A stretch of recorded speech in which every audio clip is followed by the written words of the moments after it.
Good evening everyone, स्वागत है आप सभी का आज के इस लाइव सेशन में जिसमें हम लोग छत्तीसगढ़ का जो स्वतंत्रता आंदोलन है उसका भाग 2 कवर करेंगे और टाइम बचा तो रियासत भी कवर कर लेंगे और साथ में हम जो जनजातीय विद्रोह हैं उसको भी कवर कर लेंगे। ठीक है, तो सब तैयार है? बिल्कुल, चलो स्टार्ट करते हैं पहले प्रश्न से। और जो भी टेस्ट आबकारी का परिचारक है वो अपलोड हो चुका है, ठीक है, और पीएससी का भी जो नया टेस्ट सीरीज वो चालू होने वाला है भाई, ठीक है, एप्लीकेशन में वहां से आप ज्वाइन कर सकते हो। क्लास का पीडीएफ बता दे रहा हूं आपको पहले से ही कि ऑब्जेक्टिव कोर्स में मिलेगा। आप जाओ एग्जाम मतलब एप्लीकेशन में व्यापम का कोर्स है, आबकारी का कोर्स है, पुलिस का कोर्स है, सब इंस्पेक्टर कोर्स है, ये सब में छत्तीसगढ़ का जीके कॉमन है, तो सब में जो है ये पीडीएफ डला हुआ रहेगा, डला हुआ है मतलब डल चुका है। ठीक है, चलो पहला क्वेश्चन हम लोग क्या पढ़ रहे हैं भाई, तो छत्तीसगढ़, पहले तो हेडिंग डाल लो, छत्तीसगढ़ में स्वतंत्रता आंदोलन। पेन और पेपर लेकर बैठा करो, कॉपी है ना। लास्ट क्लास में मैंने भाग 1 कराया था, आज हम भाग 2 में लगभग सारी चीजों को कवर कर लेंगे और लगभग हम 1932 के बाद की घटनाएं देखेंगे, है ना। 1932 से आगे की घटनाओं को हमको समझना है, ठीक है, 1932 से आगे की घटनाओं को समझेंगे। चलो पहला प्रश्न है हमारा कि मध्य प्रांत में जुलाई 1937 में गठित खरे मंत्रिमंडल में पंडित रविशंकर शुक्ल निम्न में से कौन सा विभाग दिया गया था? ठीक है, तो मध्य प्रांत में जुलाई 1937 में खरे मंत्रिमंडल में पंडित रविशंकर शुक्ल को कौन सा विभाग दिया गया था? तो आप सभी को पता है कि 1937 में जो प्रांतीय चुनाव हुए थे उसमें खरे मंत्रिमंडल में हमारे यहां से पंडित रविशंकर शुक्ल को कौन सा विभाग दिया गया था भाई? शिक्षा। ठीक है, कौन सा? शिक्षा। तो जितने लोग भी ऑप्शन ए बता रहे हो बिल्कुल सही है, ठीक है, जितने लोग भी आंसर क्या बता रहे हो, ऑप्शन ए बिल्कुल सही है, ठीक है, option A. Next question, date भी याद रख सकते हो कि 14 जुलाई 1937 में ये गठित किया गया था खरे मंत्रिमंडल। 1938 में खैरागढ़ में कौन से दल का गठन हुआ? 1938 में खैरागढ़ में कौन से दल का गठन हुआ? प्रखर प्रहरी, चैनी मैनी, जागृत या सेवा दल? तो क्वेश्चन है आपका कि 1938 में खैरागढ़ में कौन से दल का गठन किया गया था? तो आंसर आप सभी दे रहे हो ऑप्शन डी, वेरी गुड, सेवा दल का। बस ये बता दो कमेंट करके कि इस सेवा दल का जो गठन किया गया, ठीक है, इसके गठन करने वाले व्यक्ति कौन थे? ठीक है, मतलब इस संस्था की स्थापना किसने किया? तो 1938 में खैरागढ़ में सेवा दल की स्थापना किसने की? चलो फटाफट से आंसर दे दो, मजा आ जाएगा बिल्कुल। जय जोहार, जय छत्तीसगढ़। हाँ, फटाफट से आंसर देंगे। सुखराम और पीपी बख्शी, ठीक है, तो आंसर है हमारा सुखराम एंड पदुमलाल पुन्नालाल बख्शी, है ना, पीपी याद रखेंगे, बख्शी शॉर्ट में, अब उतना लंबा लिखने की जरूरत नहीं है, पदुमलाल पुन्नालाल बख्शी। और आपको साथ में याद रखना है सुखराम को, इन्होंने मिलकर सेवा दल की स्थापना की थी खैरागढ़ में 1938 में। कब? 1938 में। चलो नेक्स्ट क्वेश्चन, 1939 में त्रिपुरी कांग्रेस अधिवेशन में संबलपुर के किस राजा ने 52 हाथियों पर लाद कर रसद एवं अन्य सामग्री भिजवाई थी? तो 1939 का जो त्रिपुरी कांग्रेस का अधिवेशन था इसमें संबलपुर के कौन से राजा ने? तो संबलपुर का राजा नहीं है ना, यहां पर संबलपुर लिखा गया है, इसी कारण इसमें थोड़ा सा मिस्टेक हो गया, इसको याद रखना, ये संबलपुर नहीं है, ये है सरगुजा, ठीक है, इसको थोड़ा सा सुधार लेंगे हम। सरगुजा के किस राजा ने 52 हाथियों पर लाद कर रसद एवं अन्य सामग्रियों को पहुंचाया था? तो याद रखेंगे आंसर है रामानुज शरण सिंहदेव, ठीक है, आंसर क्या होगा? रामानुज शरण सिंहदेव, ठीक है, रामानुज शरण सिंहदेव, ठीक है। चलो अगले क्वेश्चन की ओर चलेंगे। नेक्स्ट क्वेश्चन हमारा क्या है? तो नेक्स्ट क्वेश्चन है हमारा कि 1938-39 में जंगल सत्याग्रह कहां हुए थे? छुई खदान में हुआ था, कवर्धा में, बद्राटोला, राजनांदगांव, कांकेर। तो इन चारों जगह में से कहां 1938-39 में क्या हुआ था? 1938-39 में जंगल सत्याग्रह हुए थे। तो 1938 का और 39 का पूछा है। तो आप पढ़े होंगे इसमें से छुई खदान जिसके नेता थे समारू बरई, और एक बदरा टोला जंगल सत्याग्रह जिसके नेता थे रामाधीन गोड़। ठीक है, तो छुई खदान और बदरा टोला जो है ये दोनों जंगल सत्याग्रह 1938-39 में हुए थे, ये याद रखेंगे। ठीक है, 1938-39 का दो जंगल सत्याग्रह। छुई खदान नेता थे समारू बरई, दूसरा बदरा टोला जिसके नेता थे रामाधीन गोड़ जो कि शहीद हो गए थे। ठीक है, इनकी मृत्यु हो गई थी, शहीद हो गए थे। ठीक है, चलो आगे बढ़ेंगे, अगले प्रश्न की ओर चलेंगे। नेक्स्ट क्वेश्चन हमारा क्या बोलता है, तो नेक्स्ट क्वेश्चन हमारा बोलता है छत्तीसगढ़ के किस रियासत में 1939 है ना 1939 में लगान बंदी आंदोलन हुआ था, है ना 1939 में कौन से रियासत में। वैसे तो हमारे यहाँ 14 रियासतें थी, उस 14 में से कौन से रियासत में लगान बंदी आंदोलन हुआ था।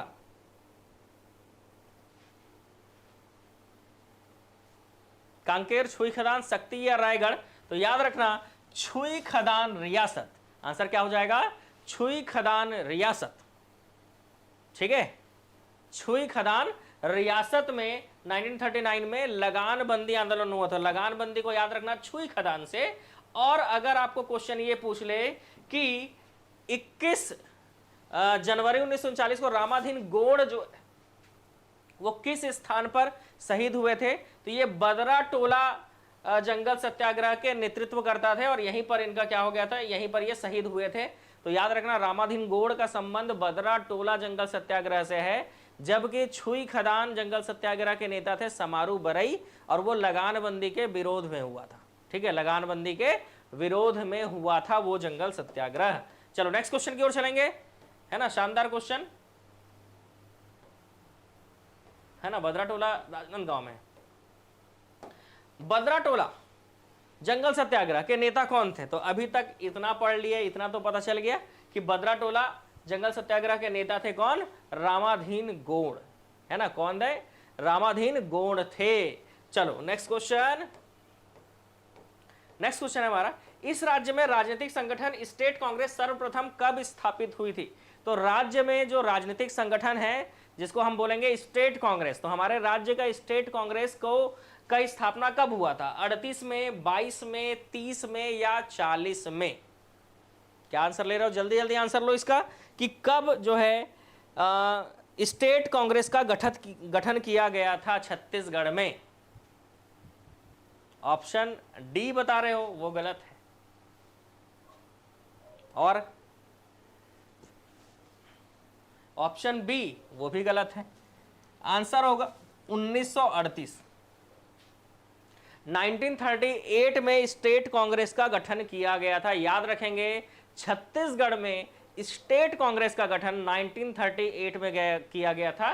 कैसे याद रखोगे, तो 19 दूनी कितना होता है भाई बताओ, तो 19 दूनी हुआ था, 19 दूनी होता है 38। तो स्टेट कांग्रेस का गठन कब किया गया था, तो स्टेट कांग्रेस का गठन किया गया था 1938 में। ठीक है, 1938 में।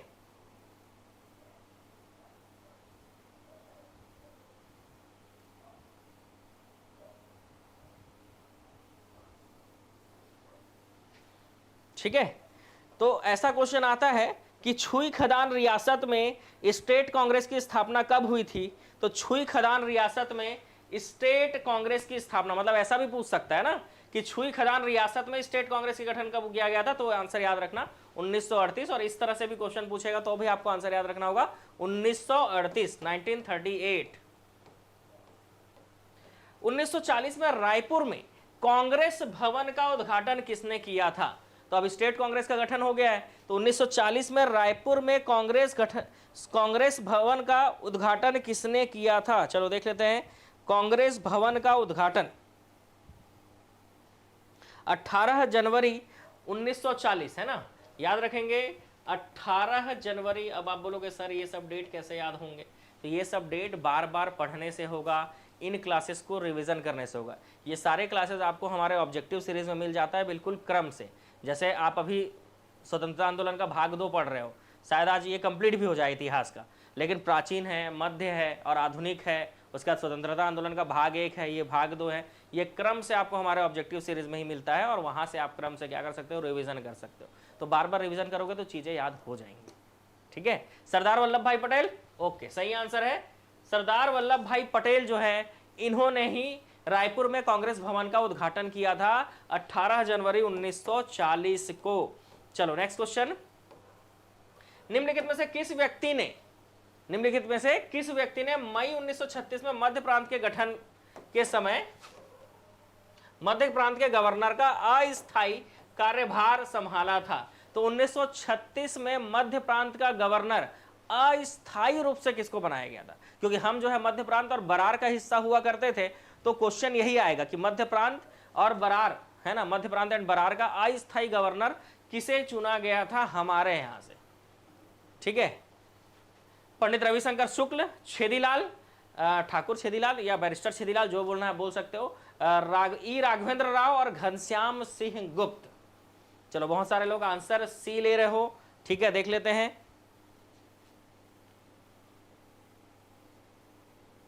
आंसर सी ले रहे हो बहुत सारे लोग, चलो बहुत बढ़िया। सही आंसर है ई राघवेंद्र राव को ही अस्थायी रूप से मध्य प्रांत का गवर्नर बनाया गया था। तो क्वेश्चन ये आता भी है ना, ऐसा नहीं है कि ये क्वेश्चन नहीं आता, एग्जाम में ये क्वेश्चन आता है।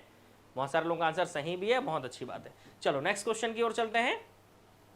द्वितीय महायुद्ध के काल में छत्तीसगढ़ का कौन सा वायसराय समिति का कार्यकारिणी सदस्य थे? मतलब जब दूसरा विश्व युद्ध चल रहा था तो उस समय छत्तीसगढ़ का कौन जो व्यक्ति था जो वायसराय समिति का कार्यकारिणी सदस्य था? रविशंकर शुक्ल, घनश्याम सिंह गुप्त, वामन राव लाखे या ई राघवेंद्र राव? तो दूसरे विश्व युद्ध के दौरान छत्तीसगढ़ से जो व्यक्ति वायसराय, मतलब भारत में जान रहे हो जो मेन आदमी था वो वायसराय था, उसका जो काउंसिल था, उसका जो कार्यकारिणी सदस्य था, उसमें कौन था भाई? ई राघवेंद्र राव। वेरी गुड, सही आंसर है ई राघवेंद्र राव। तो इनको याद रखना, ये गवर्नर भी चुने गए थे अस्थायी रूप से 1936 में, और जब द्वितीय विश्व युद्ध चालू हुआ तो वो वायसराय के कार्यकारिणी सदस्य में भी थे, है ना, कार्यकारिणी परिषद में सदस्य भी थे ये। ठीक है, ई राघवेंद्र राव। ठीक है, इसको भारत सरकार में रक्षा सदस्य बनाया गया था उस समय। ठीक है, तो याद रखना, इनको भारत सरकार में उस समय रक्षा सदस्य बनाया गया था। क्या बनाया गया था? रक्षा सदस्य। ये क्वेश्चन भी पूछ सकता है कि कार्यकारिणी समिति में तो थे, लेकिन वायसराय समिति के कार्यकारिणी सदस्य थे ये, लेकिन इनको क्या बनाया गया था? तो इनको रक्षा सदस्य बनाया गया था। ये भी याद रखना जरूरी है। ठीक है, क्या बनाया गया था? रक्षा सदस्य बनाया गया था इनको। ठीक है, नेक्स्ट क्वेश्चन, द्वितीय विश्व युद्ध के दौरान छत्तीसगढ़ में कौन सा नेता भारत सरकार में रक्षा सदस्य था? तो अभी मैंने आपको बताया द्वितीय विश्व युद्ध के दौरान भारत सरकार में जो रक्षा सदस्य थे वो थे ई राघवेंद्र राव। ठीक है, आंसर क्या लेंगे? ई राघवेंद्र राव। नेक्स्ट क्वेश्चन, व्यक्तिगत सत्याग्रह के दौरान निम्नलिखित में से किसने इस राज्य में इसका प्रारंभ किया? तो 27 नवंबर 1940 का डेट है, याद रखेंगे 27 नवंबर है ना, 1940 बस याद नहीं रखना है, साथ में आपको 27 नवंबर भी याद रखना है।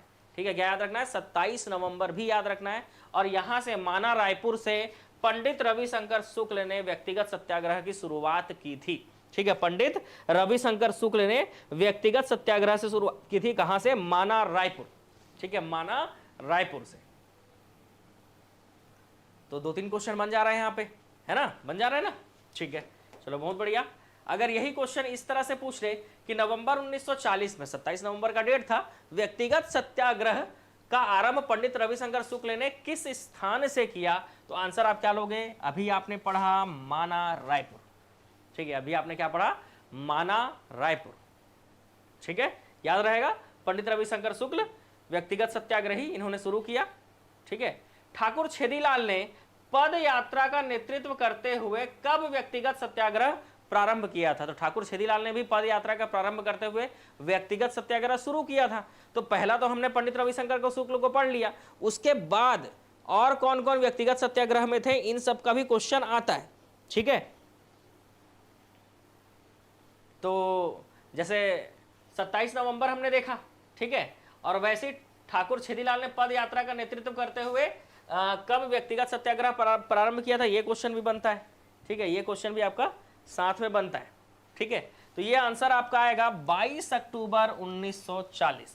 ठीक है, 22 अक्टूबर 1940 को पद यात्रा का नेतृत्व करते हुए इन्होंने व्यक्तिगत सत्याग्रह का शुरुआत किया था। ठीक है, व्यक्तिगत सत्याग्रह को शुरू किया था।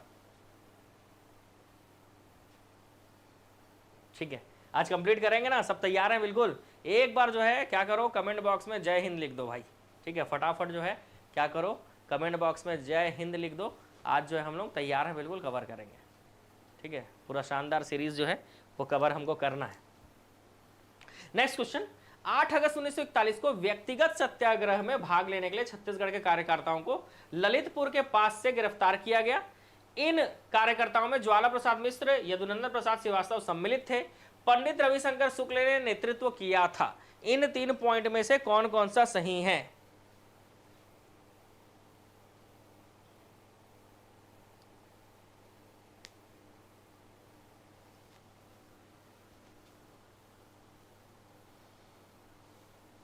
मतलब तैयार हैं सबके सब, चलो बहुत अच्छी बात है ना। आंसर कमेंट करो। ठीक है, पहला 8 अगस्त 1941, ठीक है, व्यक्तिगत सत्याग्रह के लिए दिल्ली की ओर प्रस्थान कर दिए थे, तो उनको जो है ललितपुर के पास गिरफ्तार किया गया था। ये बिल्कुल सही पॉइंट है। इन कार्यकर्ताओं में ज्वाला प्रसाद मिश्र, यदुनंदन प्रसाद श्रीवास्तव, रामेश्वर साहू, राम साहू, ये सब थे।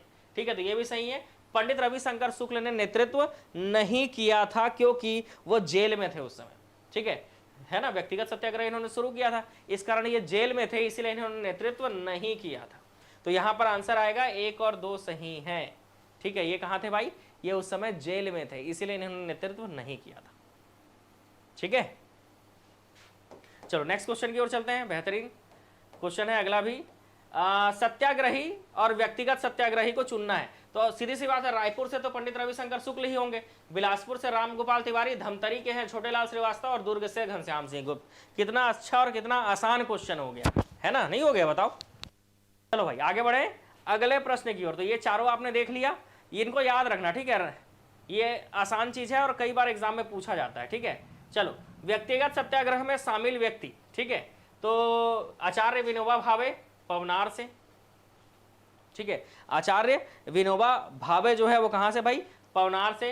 यति यतनलाल जैन महासमुंद मतलब रायपुर आएगा। राम गोपाल तिवारी आप बिलासपुर पढ़े हो, और रत्नाकर झा कहां से थे भाई? दुर्ग से थे। कहां से थे? दुर्ग से थे।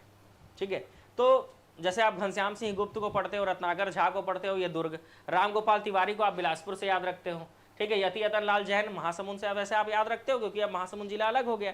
रविशंकर शुक्ल को वहां से याद रखना है। बैरिस्टर छेदीलाल है, ई राघवेंद्र राय है, इन सभी नेताओं को आपको बिलासपुर से याद रखना होगा। तो आपको ना एक फ्लो चार्ट बनाना पड़ेगा, जैसे अभी आप पढ़ रहे हो ना, तो रायपुर, बिलासपुर, धमतरी, दुर्ग और राजनांदगांव, ऐसे 4 लिख लो। और जो जो रायपुर के हैं उनको रायपुर वाले में लिखो, जो धमतरी के हैं वो धमतरी में लिखो, जो दुर्ग के हैं राजनांदगांव के हैं, और जो बिलासपुर के नेता हैं स्वतंत्रता आंदोलन के समय जो ये लोग नेता थे जहां से, उनका नाम उसमें लिख लोगे ना, तो बहुत सारे क्वेश्चन छत्तीसगढ़ के स्वतंत्रता आंदोलन का एकदम सही बनता है एग्जाम में। बताए, बिल्कुल कंफ्यूजन नहीं होता, गलत होता ही नहीं है। ठीक है, अगर आप ये खंड बना लो, अभी भी आप बना सकते हो। ठीक है, अभी भी आप कॉपी लेकर बैठे होगे, पेन लेके अभी भी बना लोगे एक बार बस, है ना। ये सब नाम जो है ना, कंफ्यूजन हट जाएगा पूरा कि कौन कहां से है। बस आपको खंड बनाना होगा, रायपुर का, बिलासपुर का, धमतरी का, दुर्ग का, राजनांदगांव का। तो यही मेन नेता यहीं से थे, बाकी कोई अलग जगह से था तो उसको अलग से लिख सकते हैं। तो इतना अगर बना लेते हो तो छत्तीसगढ़ का स्वतंत्रता आंदोलन वैसे भी इत्तू सा है, तुरंत खत्म हो जाएगा। ठीक है, भारत छोड़ो आंदोलन में किस तरह छत्तीसगढ़ ने अपनी भूमिका निभाई थी? तो भारत छोड़ो आंदोलन से संबंधित प्रश्न है। विद्यार्थियों द्वारा शहर में बृहद जुलूस निकाला गया था। महिला विद्यार्थियों ने कॉलेज जाना स्थगित कर दिया। दुकानदारों ने हड़ताल कर दिया। ये सभी काम हुए थे, क्योंकि ये सब आपको देखते हुए क्या लग रहा है कि भारत छोड़ो आंदोलन का ही हिस्सा होंगे। तो सीधी सी बात है, आंसर क्या आ जाएगा? उपरोक्त सभी।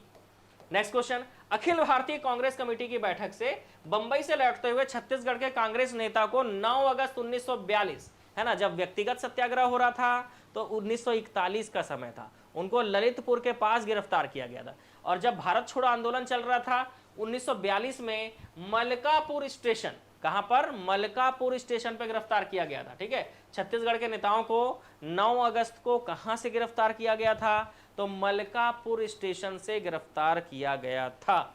ठीक है, नेक्स्ट क्वेश्चन, इसमें से जो नेता थे वो पंडित रविशंकर शुक्ल थे, इसमें ये रायपुर से, घनश्याम सिंह गुप्त मतलब दुर्ग से, बैरिस्टर छेदीलाल मतलब बिलासपुर से, महंत लक्ष्मी नारायण दास, यतनलाल जैन मतलब आप जान रहे हो ये महासमुंद से, मतलब रायपुर भी ले सकते हो आंसर। ये सब नेता शामिल थे। भारत छोड़ो आंदोलन के समय रायपुर के डिप्टी कमिश्नर कौन थे? अच्छा क्वेश्चन है। भारत छोड़ो आंदोलन के समय रायपुर के डिप्टी कमिश्नर कौन थे? पाटिल, ठीक है, पहला तो आंसर वही है, ठीक है, पाटिल, ब्रेट, गेयर या मोहम्मद अली?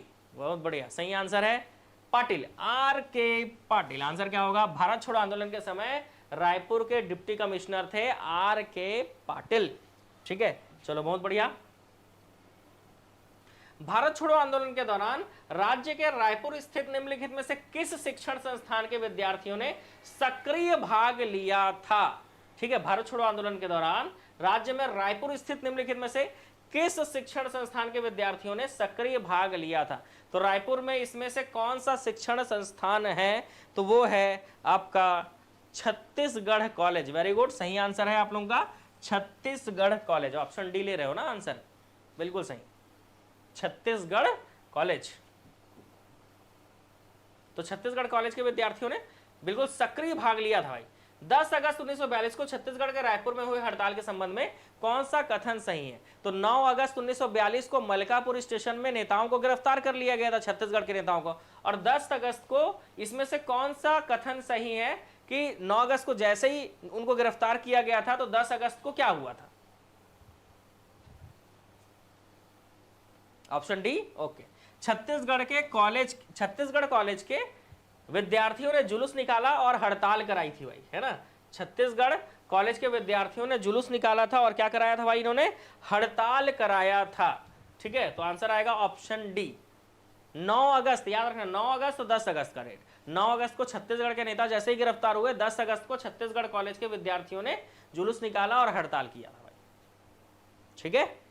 तो ये आपको लिंक करना पड़ेगा ये सारी चीजों को, है ना। 1941 में व्यक्तिगत सत्याग्रह के लिए ललितपुर स्टेशन से और 1942 में मलकापुर स्टेशन से गिरफ्तार किया गया था। मतलब यहां पर आप देख सकते हो कि छत्तीसगढ़ के नेता लोग भी स्वतंत्रता आंदोलन में सक्रिय भूमिका निभा रहे थे भाई, है ना। कोई जेल जा रहा है, कोई गिरफ्तार हो जा रहा है, कोई जुलूस निकाल रहा है।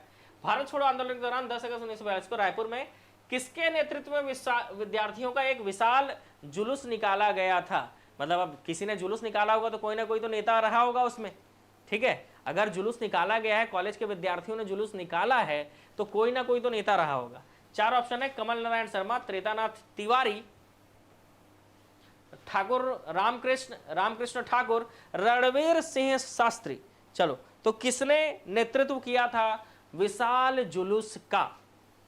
ऑप्शन डी बता रहे हो, गलत, ठीक है। और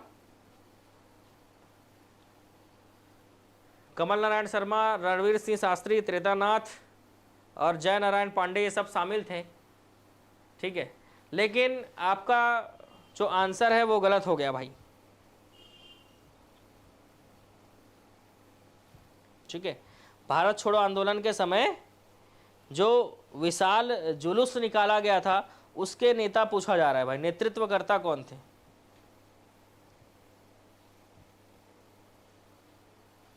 ऑप्शन डी ले रहा हो आप लोग सभी, आंसर वो गलत है, क्योंकि इसके नेतृत्व करता थे त्रेतानाथ तिवारी। देखो ये भी थे, मतलब शामिल थे, है ना। ये दोनों भी, कमल नारायण शर्मा, रणवीर सिंह शास्त्री भी शामिल थे, लेकिन नेतृत्वकर्ता जो थे वो थे त्रेतानाथ तिवारी। याद रखना, 9 अगस्त को जैसे ही नेता गिरफ्तार हुए, 10 अगस्त को क्या निकाला गया भाई? जुलूस, विशाल जुलूस निकाला गया। और जो जुलूस निकाला गया था उसके नेतृत्व करता थे कौन? त्रेतानाथ तिवारी, ठीक है। इसी, अच्छा 10 अगस्त पूछा है क्या? थोड़ा सा सुधारना पड़ेगा भाई, क्योंकि 10 अगस्त पूछा है, ठीक है।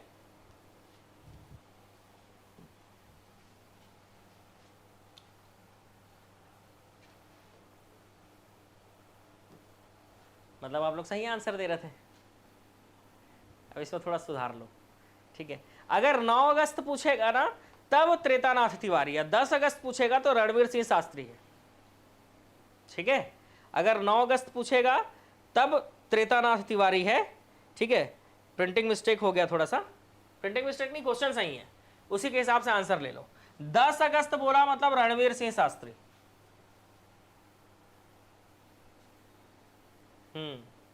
मैं ये इसको नहीं पढ़ पाया था, है ना, इसको ध्यान नहीं दे रहा था। 10 अगस्त मतलब रणवीर सिंह शास्त्री। तो त्रेतानाथ तिवारी किस में आंसर आएगा? तो 9 अगस्त वाले में आएगा।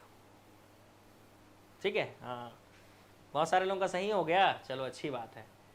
और यहीं पर देखो सेम क्वेश्चन है, और यहां पर पूछ रहा है कि 9 अगस्त को विशाल जुलूस निकाला गया था, तो उसके नेता थे त्रेतानाथ तिवारी। ठीक है, इस क्वेश्चन में देखो 9 अगस्त बोला है।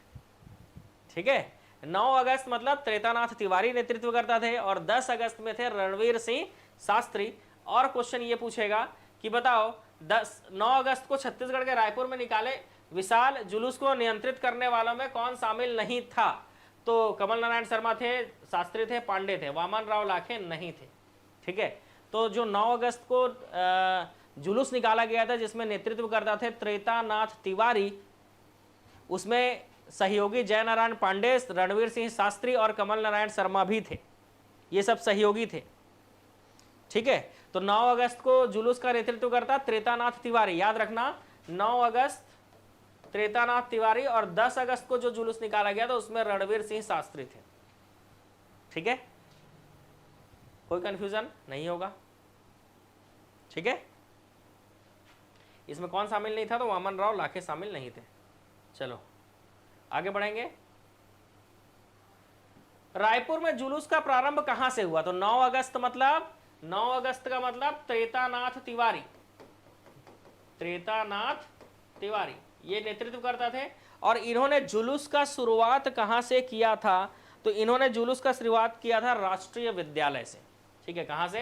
राष्ट्रीय विद्यालय से। तो रणवीर सिंह शास्त्री ने अगले दिन जुलूस कहां से शुरू किया? तो गांधी चौक से।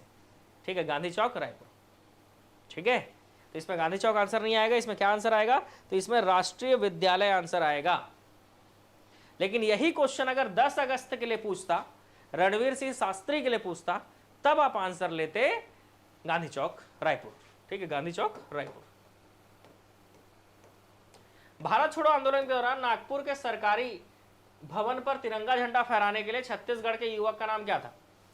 बताओ, भारत छोड़ो आंदोलन के दौरान नागपुर का जो सरकारी भवन है, नागपुर ना, नागपुर चले गए थे, नागपुर के सरकारी भवन पे किसने जाकर तिरंगा झंडा फहरा दिया था? भाई फटाक से आंसर बता दो, किसने?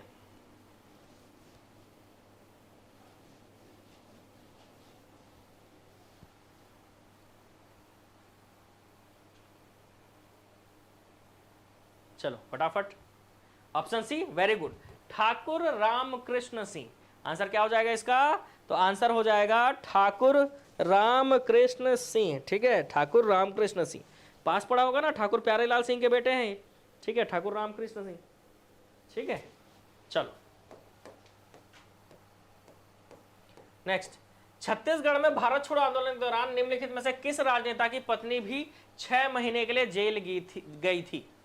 है ना, कौन से राजनेता की पत्नी भी 6 महीने के लिए जेल गई थी? ठीक है, 4 ऑप्शन है आपके पास, पंडित रविशंकर शुक्ल, छेदीलाल, ठाकुर छेदीलाल, क्रांति कुमार भारती और खूबचंद बघेल। चलो देखते हैं कितने लोग इसका सही आंसर दे पा रहे हैं। ऑप्शन डी, वेरी गुड, सही आंसर है डॉक्टर खूबचंद बघेल। ठीक है, डॉक्टर खूबचंद बघेल। तो याद रखना, भारत छोड़ो आंदोलन के दौरान खूबचंद बघेल की पत्नी भी 6 महीने के लिए जेल गई थी, है ना, डॉक्टर खूबचंद बघेल, है ना। भातृत्व संघ का गठन किया था इसने, छत्तीसगढ़ महासभा का गठन किया था, पढ़ते हो आप, है ना, एग्जाम के लिए।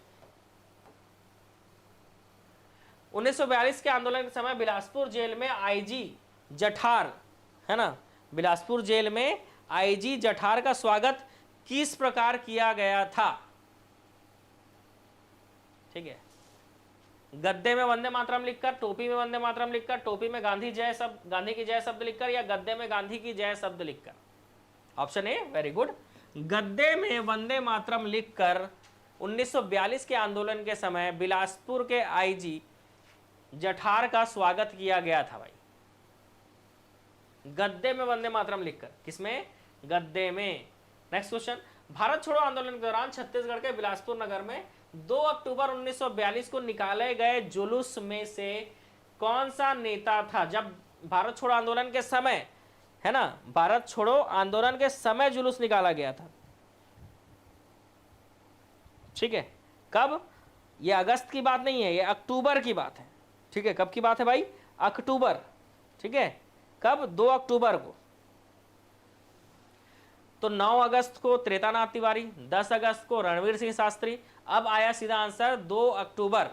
तो 2 अक्टूबर मतलब रामचरण श्रीवास, छोटेलाल जोगी, मोहन सिंह, कलिका प्रसाद, ये सब थे, ठीक है, ये सब थे। लेकिन नेता कौन थे बताओ, नेतृत्वकर्ता कौन थे? तो जैसे आपने 9 अगस्त में त्रेतानाथ तिवारी याद रखा है, 10 अगस्त के लिए आपने याद रखा है रणवीर सिंह शास्त्री, वैसे 2 अक्टूबर के लिए आपको याद रखना है भुवन भास्कर सिंह, ठीक है। 10 अक्टूबर के लिए भी लिख लेना भुवन भास्कर सिंह, और ये सब सहयोगी थे, ठीक है। इसमें कलिका प्रसाद भी थे, रामचरण श्रीवास, छोटेलाल जोगी, मोहन सिंह और कलिका प्रसाद, ठीक है, कलिका प्रसाद, ठीक है। चलो आगे बढ़ते हैं, ठीक है। ये देखो रामचरण श्रीवास, छोटेलाल जोगी, मोहन सिंह और कलिका प्रसाद भी थे।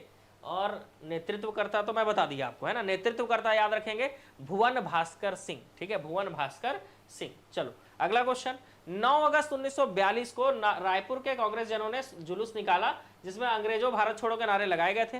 रायपुर के एक युवक रामकृष्ण सिंह ठाकुर ने नागपुर के हाईकोर्ट पर तिरंगा झंडा फहरा दिया था। बिलासपुर में विद्यार्थियों ने 9 अगस्त 1942 को हड़ताल किया था। इसमें से कौन से पॉइंट आपके सही हैं और कौन सा पॉइंट गलत है?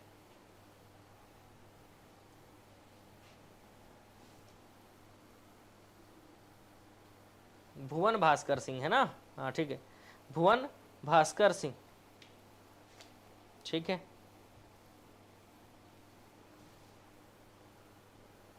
पहला सही है, ए आएगा? नहीं, पहला सही, दूसरा सही, तीसरा गलत, मतलब 1 और 2 सही है। ऑप्शन बी आएगा। हाँ बहुत सारे लोग बी बता रहे हो, ठीक है, ऑप्शन बी आएगा, क्योंकि 9 अगस्त 1942 में रायपुर में कांग्रेस जनों ने जुलूस निकाला जिसमें अंग्रेजों भारत छोड़ो के नारे लगाए गए थे। और रायपुर के एक युवक रामकृष्ण सिंह ठाकुर ने नागपुर हाईकोर्ट पर तिरंगा झंडा फहराया था। यह हड़ताल नहीं हुआ था भाई, है ना, बिलासपुर में। 8 अगस्त 1942 बंबई कांग्रेस कार्यकारिणी की बैठक में छत्तीसगढ़ के कुछ नेताओं ने हिस्सा लिया था। फिर वो वापस लौट रहे थे, उनको मलकापुर स्टेशन के पास गिरफ्तार कर लिया गया था, ठीक है। तो वो भारत छोड़ो आंदोलन में भाग लेने गए थे छत्तीसगढ़ के नेता, वापस लौट रहे थे। 9 अगस्त को उनको मलकापुर स्टेशन पे क्या कर लिया गया था? गिरफ्तार कर लिया गया था। इनमें से कौन कौन थे उसमें, ठीक है, इनमें से कौन कौन थे उसमें, यही पूछा जा रहा है कि कौन कौन इसमें से थे।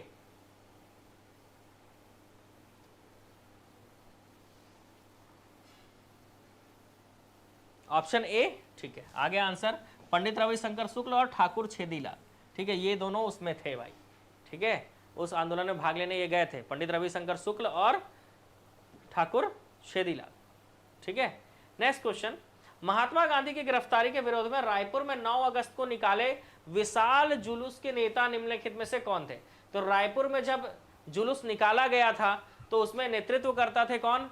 त्रेतानाथ तिवारी, लेकिन उसमें रणवीर सिंह शास्त्री, जय नारायण पांडे और कमल नारायण शर्मा, ये तीनों भी शामिल थे सहयोगी के रूप में। तो सीधी सी बात है, नेतृत्व कर रहे होंगे। तो आंसर आएगा 1, 2 और 4। आंसर क्या आएगा भाई? 1, 2 और 4,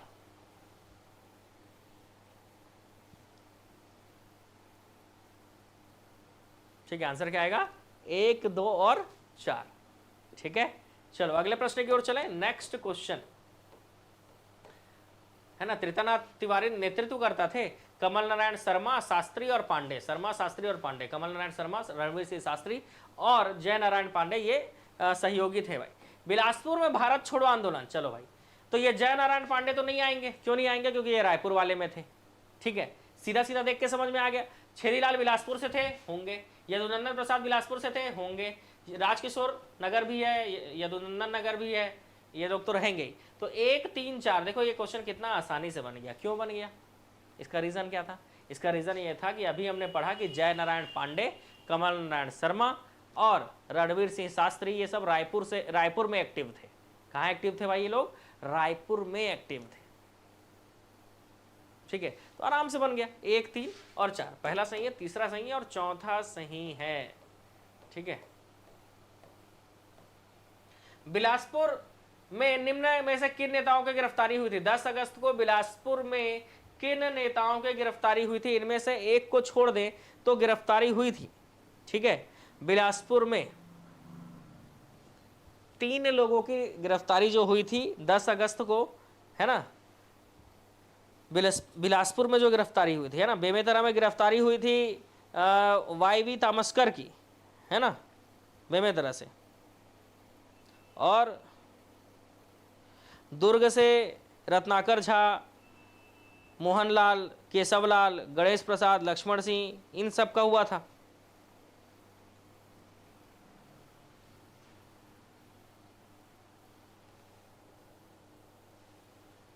ऑप्शन सी 1, 3, 4 बोल रहे हो आप सभी। ठीक है, अमर सिंह सहगल, यदुनंदन प्रसाद और रामचरण राय, है ना। कुंज बिहारी अग्निहोत्री नहीं थे इसमें। ठीक है, कुंज बिहारी अग्निहोत्री इसमें नहीं थे।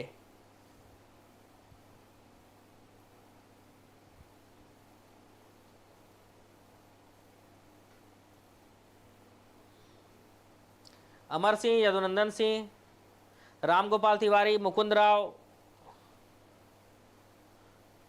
रामचरण, ये लोग गिरफ्तार हुए थे भाई।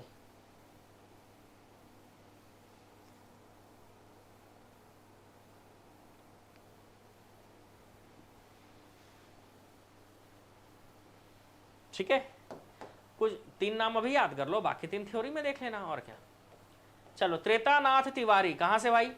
तो त्रेतानाथ तिवारी रायपुर में एक्टिव थे।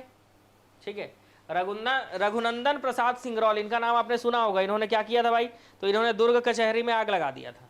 तो सीधी सी बात है, ये दुर्ग से संबंधित होंगे, है ना। अमर सिंह सहगल अभी पढ़े आपके, बिलासपुर से गिरफ्तार किया गया था इनको। और रविशंकर शुक्ल, इनको मलकापुर स्टेशन से गिरफ्तार किया गया था ना। ठीक है, मलकापुर स्टेशन से गिरफ्तार किया गया था। तो बड़ा ही आसान तरीके से आप इसका आंसर ले सकते थे। ठीक है, क्योंकि अभी अमर सिंह सहगल के बारे में आपने पढ़ा, और रघुनंदन प्रसाद सिंगरौल को आप जानते हो, दुर्ग कचहरी में इन्होंने आग लगा दिया था और नगर पालिका भवन में भी आग लगा दिया था।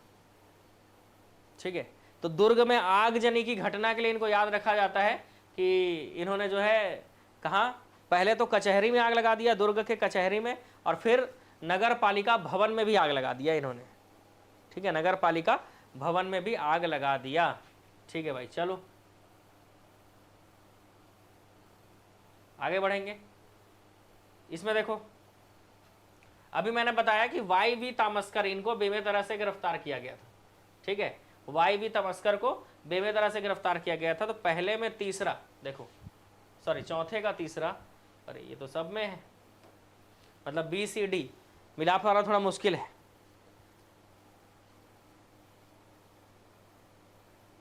YV तामस्कर, बेमेतरा, और एक आंख मैच करना पड़ेगा। याकूब अली का मैच करना पड़ेगा, रायपुर। याकूब अली का रायपुर मैच करना पड़ेगा।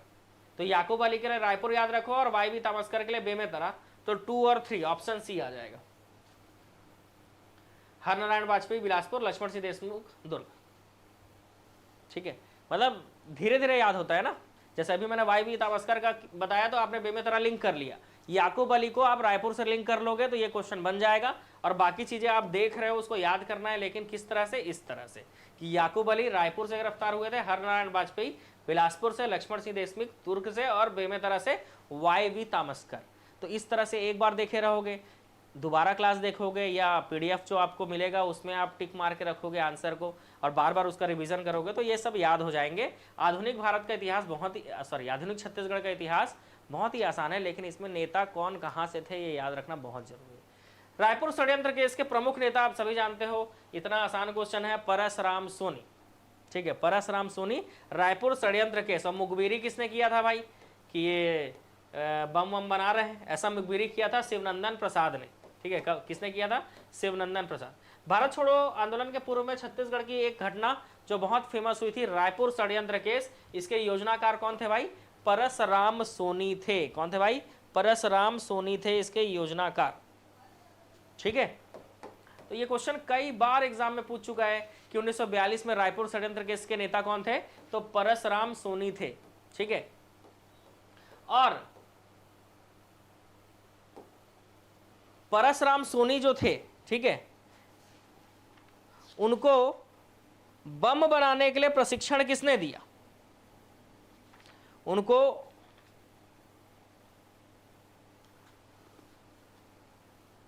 बम बनाने के लिए प्रशिक्षण किसने दिया? तो ये खुद बम बनाना जानते थे।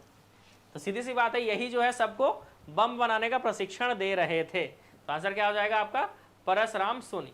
नेक्स्ट, ये है रायपुर षड्यंत्र केस के लिए आपको किसको जोड़ना पड़ेगा? तो रायपुर षड्यंत्र केस के लिए आपको जोड़ना होगा परसराम सोनी को। ठीक है, रायपुर षड्यंत्र केस, परसराम सोनी।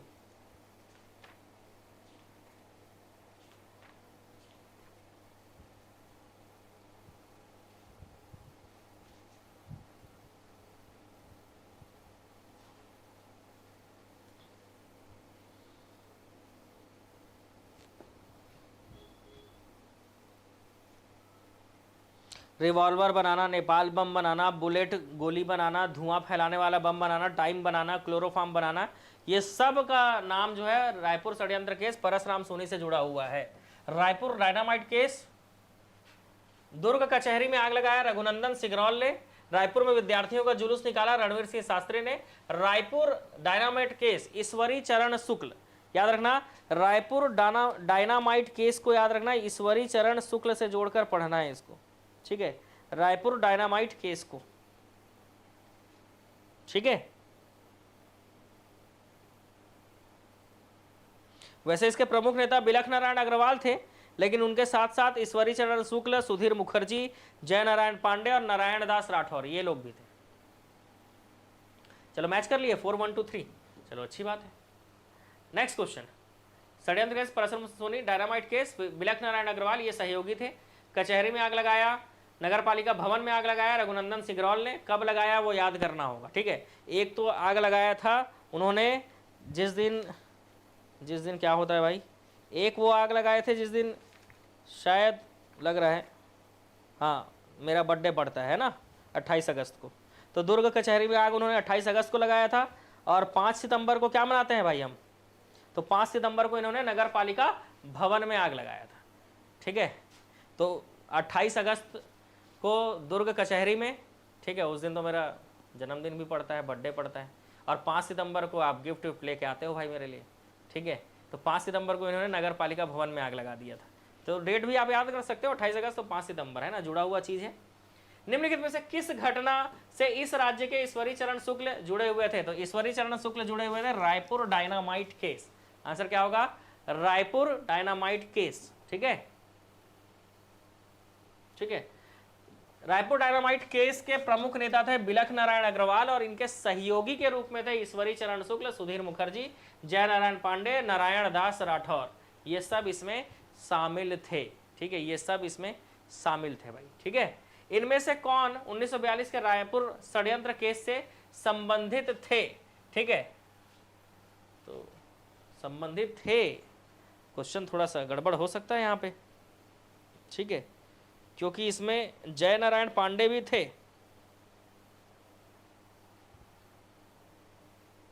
लेकिन इसका व्यापम ने आंसर क्या लिया है? सुधीर मुखर्जी लिया है आंसर। ठीक है, तो आप भी सुधीर मुखर्जी ही ले लेना आंसर। ठीक है, सुधीर मुखर्जी। नेक्स्ट, कौन सा सम्मिलित नहीं है?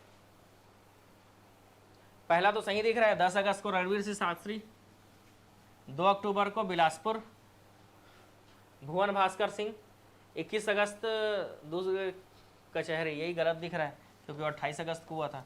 अक्टूबर 1942 रायपुर सेंट्रल जेल को डायनामाइट से उड़ाने का प्रयास, परसराम सोनी, तो ये सब सही दिख रहा है। ठीक है, अक्टूबर नहीं,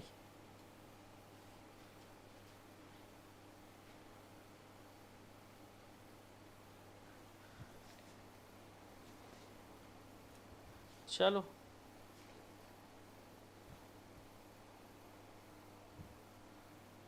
ऐसा कुछ फिक्स नहीं है इसका आंसर ना, ये लिया गया है, बताएं। कचहरी में आग तो 28 अगस्त को लगाया था, लेकिन आंसर तो इसी को लिया है पीएससी ने कि 21 अगस्त को लगाया गया था। तो 21 अगस्त याद कर लेना भाई पीएससी वालों, ठीक है। और रायपुर सेंट्रल जेल को डायनामाइट से उड़ाने का प्रयास जो है वो परसराम सोनी ने नहीं किया था, ठीक है। इसको बिलख नारायण अग्रवाल ने किया था, इसीलिए इस पॉइंट को गलत ले लिया है। ये पॉइंट सरासर गलत हो गया, ठीक है। क्यों? क्योंकि डायनामाइट केस से जुड़े हुए हैं बिलख नारायण अग्रवाल, तो डी गलत हो जाएगा, ठीक है। चलो देखें और किसका बर्थडे है 28 को। अच्छा, योगिता का है, ठीक है भाई। तो पीएससी इसका आंसर क्या लेता है? 21 अगस्त।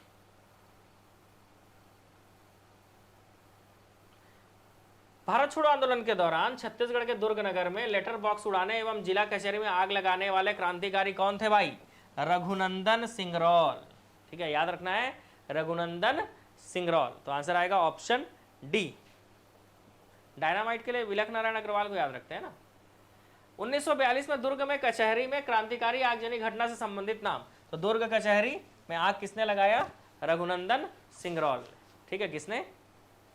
रघुनंदन सिंगरौल ने, ठीक है। चलो आगे बढ़े, आगे बढ़ेंगे। भारत छोड़ो आंदोलन के दौरान इस राज्य में किस स्थान पर जिला कचहरी, है ना, दुर्ग के जिला कचहरी में, है ना, कहां पर भाई? तो दुर्ग के जिला कचहरी में आग लगाने का प्रयास किया गया था। दुर्ग के जिला कचहरी में आग लगाने का प्रयास किया गया था। प्रख्यात स्वतंत्रता संग्राम सेनानी सिंगरौल के कर्तव्य स्थल जिले को चुनिए। तो इन्होंने कहां पर आग लगा दिया था भाई? इनका कार्यस्थल क्या था? दुर्ग था, ठीक है, इनका कार्यस्थल दुर्ग था, ठीक है भाई। गुड इवनिंग जिन लोग अभी जुड़े हो, है ना। और अगला क्वेश्चन है, छत्तीसगढ़ में हुई घटनाओं को सम्मिलित कीजिए, है ना। कौन सा सम्मिलित है? डायनामाइट केस गलत, ये भी गलत, ये भी गलत, ये वाला आपको सही दिख रहा होगा, देखो लग रहा है सही। दुर्ग कचहरी में आग किसने लगाया था? रघुनंदन सिंगरौल ने,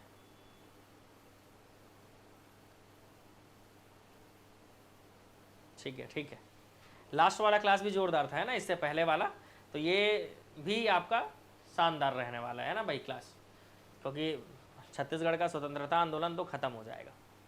भारत के निर्माण में संविधान निर्माण सभा में व्यक्ति ब्रिटिश क्षेत्रों से सम्मिलित हुए थे।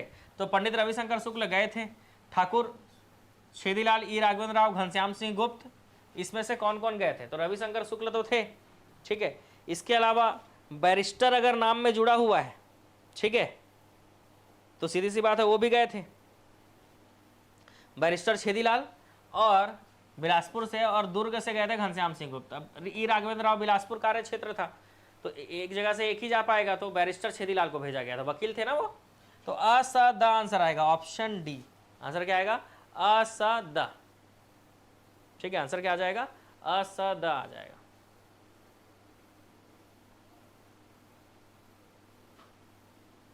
ठीक है।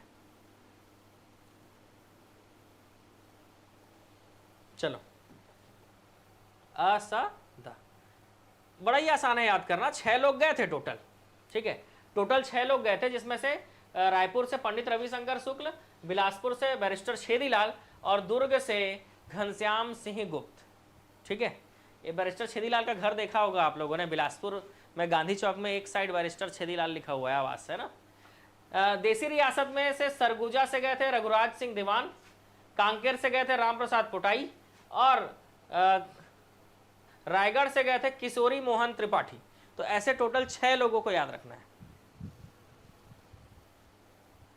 रीजनिंग का देखो, रीजनिंग और मैथ्स ऐसी चीजें हैं जो बदलती नहीं है, तो वो मैंने पूरा पढ़ा के एप्लीकेशन पे अपलोड किया हुआ है, वहां से आप रिकॉर्डेड फॉर्म में है, बढ़िया तैयारी कर लो, पीडीएफ भी डला हुआ है, वहां से अच्छे से कर लोगे ना रीजनिंग मैथ्स को, तो आपका रीजनिंग मैथ्स का क्वेश्चन अच्छा जाएगा एग्जाम में, ठीक है। उतना कवर कर लो, ठीक है। और बीच बीच में मैं कराते रहता हूँ एक्स्ट्रा क्लासेस जो भी रीजनिंग के लिए, तो वो आपका एक्स्ट्रा हो जाता है, मतलब प्रैक्टिस हो जाता है, ठीक है। अब भारत की संविधान सभा के लिए छत्तीसगढ़ खालसा से निम्नलिखित में से कौन से नेता चुने गए थे? तो रविशंकर शुक्ल रायपुर, घनश्याम सिंह गुप्त दुर्ग, किशोरी मोहन त्रिपाठी रायगढ़ रियासत और ठाकुर छेदीलाल, ठीक है, ठाकुर छेदीलाल चुने गए थे बिलासपुर से। तो यहां पर पूछ रहा है खालसा क्षेत्र, खालसा क्षेत्र मतलब ये रियासत वाले थे, तो 1 2 4 आंसर आएगा, ठीक है। किशोरी मोहन त्रिपाठी गए थे लेकिन वो रियासत से गए थे, रायगढ़ रियासत से, ठीक है, रायगढ़ रियासत, ठीक है। चलो नेक्स्ट क्वेश्चन, संविधान सभा के लिए छत्तीसगढ़ से निर्वाचित प्रतिनिधि कौन थे? तो संविधान सभा के लिए छत्तीसगढ़ से निर्वाचित प्रतिनिधि जो थे वो थे पंडित रविशंकर शुक्ल रायपुर, घनश्याम सिंह गुप्त दुर्ग और ई राघवेंद्र राव भी नहीं थे, ये भी नहीं थे। तो आ और ब सही होगा बस। देखो बैरिस्टर छेदीलाल बिलासपुर से, ठीक है। चलो अगले प्रश्न की ओर चलेंगे। संविधान निर्मात्री सभा के सदस्य के रूप में सामंती नरेशों की ओर से कौन गए थे? तो सामंती नरेश मतलब सरगुजा, है ना, सामंती नरेश सरगुजा में से गए थे।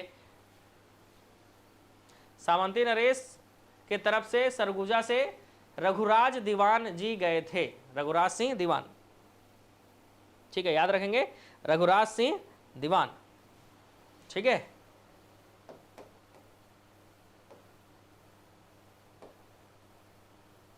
रियासतों से कौन गए थे? तो रियासत से कौन गए थे भाई? तो राम प्रसाद पोटाई और किशोरी मोहन त्रिपाठी दोनों रियासत से गए थे, है ना।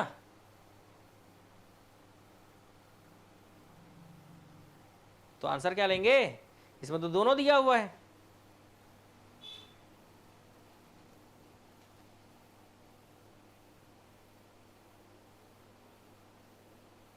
अच्छा, रियासतों के नामजद प्रतिनिधि कौन थे?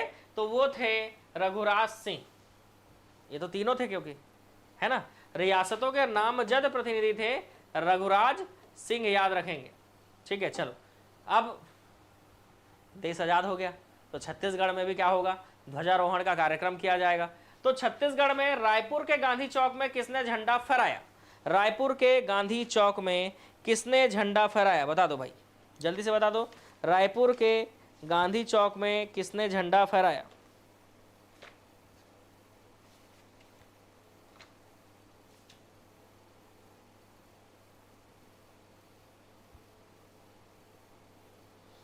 रायपुर से दो याद रखना, एक गांधी चौक और एक पुलिस लाइन। रायपुर के गांधी चौक से वामन राव लाखे, रायपुर के गांधी चौक से वामन राव लाखे, और पुलिस लाइन, रायपुर के पुलिस लाइन पे आर के पाटिल याद रखना है, ठीक है। रायपुर से दो लोगों को याद रखना है, ठीक है, रायपुर से दो लोगों को याद रखना है। कौन कौन? तो रायपुर के गांधी चौक में वामन राव लाखे ने तिरंगा झंडा फहराया, और रायपुर के गांधी चौक में तो ये है, लेकिन अगर पुलिस लाइन आ जाएगा तो आर के पाटिल याद रखेंगे, ठीक है। नेक्स्ट क्वेश्चन, ये देखो, जैसे रायपुर से मेन नेता तो रविशंकर शुक्ल थे, लेकिन वो चले गए थे नागपुर, कब्जा करूंगा मैं ही करके, है ना, फिर मुख्यमंत्री बने थे। तो पंडित रविशंकर शुक्ल ये सीताबर्डी किला चले गए थे नागपुर, वहां तिरंगा फहराया। घनश्याम सिंह गुप्त ने दुर्ग में फहराया, राम गोपाल तिवारी ने गांधी चौक बिलासपुर में, आर के पाटिल ने पुलिस लाइन रायपुर, और वामन राव लाखे ने गांधी चौक रायपुर। तो हमारे गांधी चौक में भले ही बैरिस्टर छेदीलाल का आवास हो, लेकिन वहां पर राम गोपाल तिवारी ने तिरंगा झंडा फहराया था, ठीक है। पुलिस लाइन रायपुर, तो पुलिस लाइन रायपुर जैसे ही पूछेगा तो प से पुलिस और प से पाटिल याद रखना, ठीक है, प से पुलिस और प से पाटिल, ये याद रखना। तो पुलिस लाइन रायपुर में आर के पाटिल ने तिरंगा झंडा फहराया था। दुर्ग में, तो दुर्ग में घनश्याम सिंह गुप्त, दुर्ग पूछेगा तो घनश्याम सिंह गुप्त, बहुत ही आसान है। चलो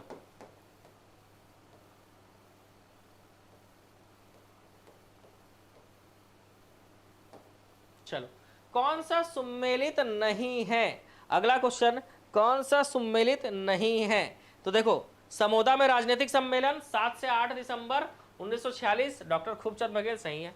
विद्यार्थी में बिलासपुर में विद्यार्थी सप्ताह 13 से 15 दिसंबर को, और 21 दिसंबर को तहसील राजनीतिक सम्मेलन बेमेतरा में मोहनलाल बाकलीवाल, ठीक है, इन्होंने नेतृत्व किया था। लेकिन रायपुर के गांधी चौक में तिरंगा फहराया था किसने? तो रायपुर के गांधी चौक में तिरंगा फहराया था वामन राव लाखे ने। तो ये रविशंकर शुक्ल गलत नहीं हो जाएगा? तो कौन सा सुमेलित नहीं होगा? Option D. ऑप्शन डी क्या हो जाएगा यहाँ पे? गलत हो जाएगा। ठीक है, क्यों गलत हो जाएगा समझ में आ गया ना? बाकी चीजें एक नजर मार लो। समोदा का राजनीतिक सम्मेलन 7 से 8 दिसंबर, पहले यही हुआ, खूबचंद बघेल नेतृत्व करता थे। बिलासपुर में विद्यार्थी सप्ताह 13 से 15 दिसंबर, भुवन भास्कर सिंह ने लीड किया। तहसील राजनीतिक सम्मेलन बेमेतरा 31 दिसंबर को मोहनलाल बकलीवाल ने लीड किया था। ठीक है,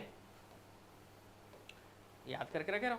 रत्नाकर झा, तो रत्नाकर झा, घनश्याम सिंह गुप्त, ये सब कहां से थे भाई? दुर्ग से थे। ठीक है, ये सब कहां से थे? दुर्ग से थे।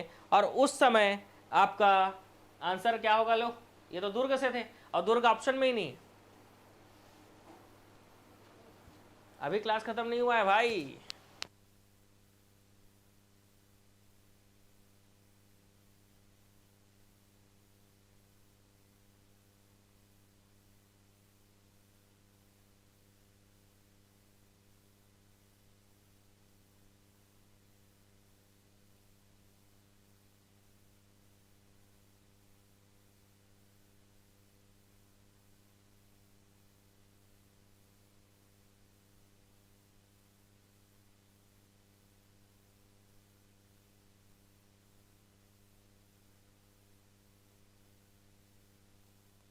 आ जाएगा क्या? इनमें से कोई नहीं। क्यों?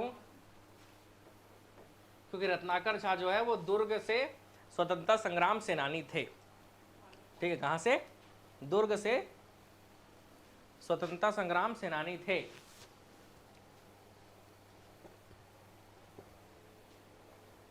आज मस्त बारिश हो रहा था सुबह सुबह, मस्त भजिया खाने में मजा आ गया। ठीक है, गरम गरम भजिया, बिल्कुल आप लोग भी खाए होंगे। इस राज्य में निम्नलिखित में से किस नेता ने गांधी जी के पूर्व ही अछूतोद्धार कार्यक्रम प्रारंभ कर दिया था? ठीक है,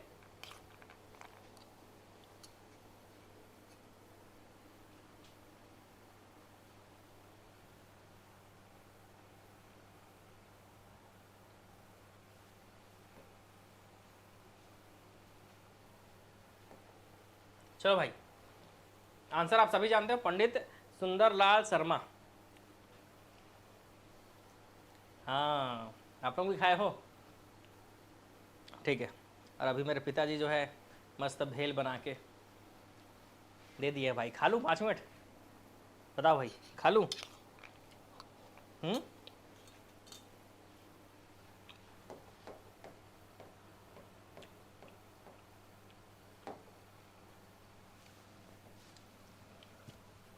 प्रसिद्ध स्वतंत्रता संग्राम सेनानी श्री गजाधर साव किस तहसील से संबंधित थे? अगला क्वेश्चन। प्रसिद्ध स्वतंत्रता संग्राम सेनानी, गैस खत्म हो गया था। बताओ, गजाधर साव कहां से संबंधित थे? आंसर आएगा इनमें से कोई नहीं। क्यों? क्योंकि ये जो थे ये मुंगेली तहसील से थे। इनमें से कोई नहीं।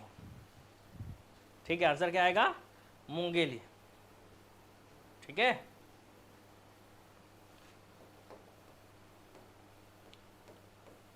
रायपुर जिला कांग्रेस कमेटी के प्रथम अध्यक्ष कौन थे? क्वेश्चन है, रायपुर जिला कांग्रेस कमेटी के पहले अध्यक्ष कौन थे? तो पहले अध्यक्ष थे बैरिस्टर CM ठक्कर। ठीक है, रायपुर जिला कांग्रेस कमेटी के पहले अध्यक्ष कौन थे पूछेगा तो barrister CM Thakkar. Next, Raipur के मोती बाग का पुराना नाम क्या था?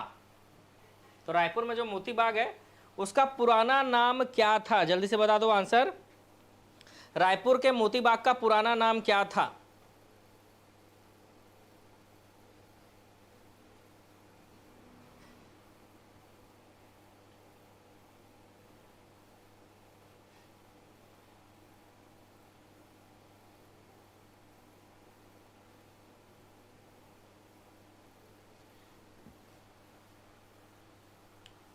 विक्टोरिया बाग। ठीक है, सही आंसर है रायपुर के मोती बाग का पुराना नाम क्या था भाई? तो विक्टोरिया बाग था।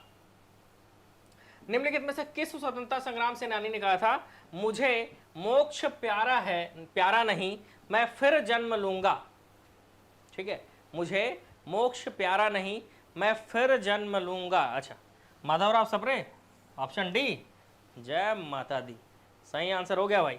चलो बहुत बढ़िया। नेक्स्ट क्वेश्चन,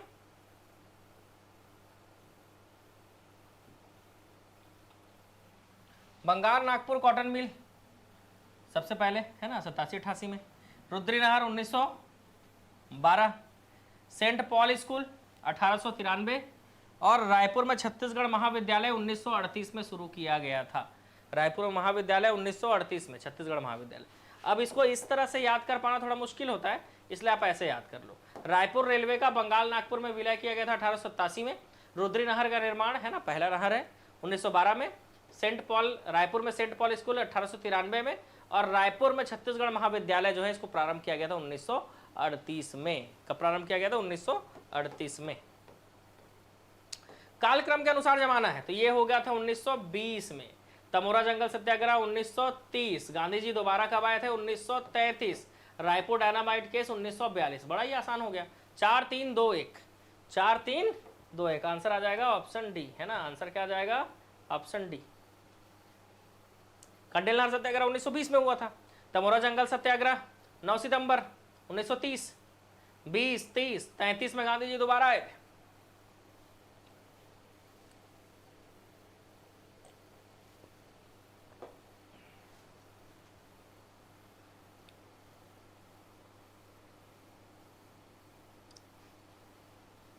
ठीक है, और रायपुर जेल में डायनामाइट कांड जो है 1942।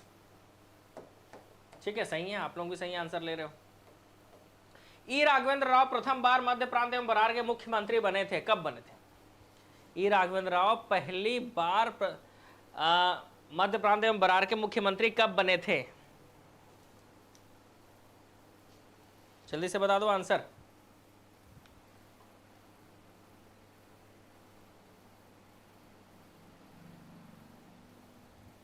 उन्नीस सौ 23, 27, 29 या 36? Option B, very good. 1927 में वो पहली बार जो है क्या बने थे? मध्य प्रांत एवं बरार के मुख्यमंत्री बने थे। उस समय प्रधानमंत्री बनाया जाता था वैसे। एक क्वेश्चन और है, दुर्ग में सहकारी बैंक के संस्थापक कौन थे? क्वेश्चन है, दुर्ग में सहकारी बैंक के संस्थापक कौन थे? जल्दी से कमेंट करके बताओ। सहकारी बैंक के संस्थापक, अभी क्वेश्चन खत्म नहीं हुआ है ना, रियासतों का क्वेश्चन चालू होने वाला है, तो भाग मत जाना। पर उससे पहले मैं 2 क्वेश्चन आपसे पूछ रहा हूँ। दुर्ग में सहकारी बैंक के संस्थापक और महात्मा गांधी जब दूसरी बार छत्तीसगढ़ आए थे तो किसके घर में रुके थे? तो महात्मा गांधी जब दूसरी बार छत्तीसगढ़ आए थे तो घनश्याम सिंह गुप्त के घर में रुके थे। और दुर्ग में सहकारी बैंक के संस्थापक, जल्दी से बता दो आंसर। देखते हैं कितने लोग इसका आंसर दे पा रहे हैं। दुर्ग में सहकारी बैंक के संस्थापक,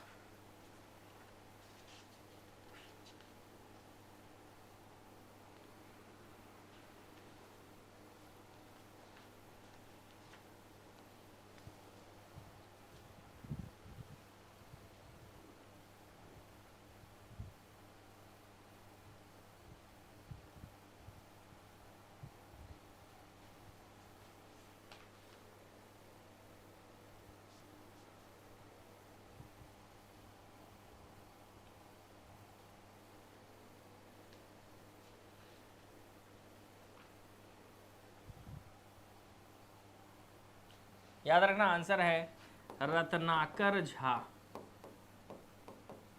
मेरे को पता था मैक्सिमम लोग इसका आंसर गलत ही देंगे, शायद ही है कोई जो आंसर दे पाएगा। ठीक है, दुर्ग में सहकारी बैंक के संस्थापक थे रत्नाकर झा। ठीक है, चलो अब चलते हैं हम अगले क्वेश्चन की ओर, जिसमें हमको रियासतों का क्वेश्चन बनाना है। किसका क्वेश्चन बनाना है भाई? रियासतों के बारे में पढ़ना है कि स्वतंत्रता के पश्चात, है ना, स्वतंत्रता के पश्चात इस राज्य में देशी रियासतों को कब भारत संघ में सम्मिलित किया गया? स्वतंत्रता के पश्चात इस राज्य के देशी रियासतों को कब भारतीय संघ में सम्मिलित किया गया था?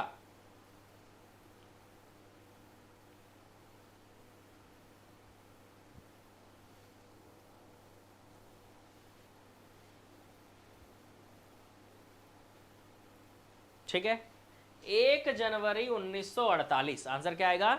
1 जनवरी 1948। ठीक है, चलो नेक्स्ट क्वेश्चन की ओर चलते हैं।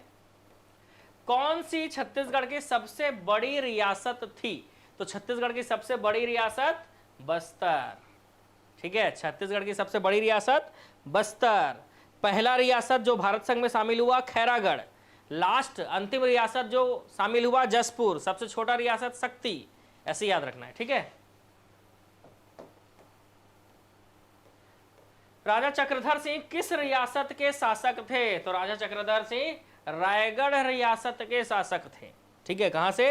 रायगढ़ से।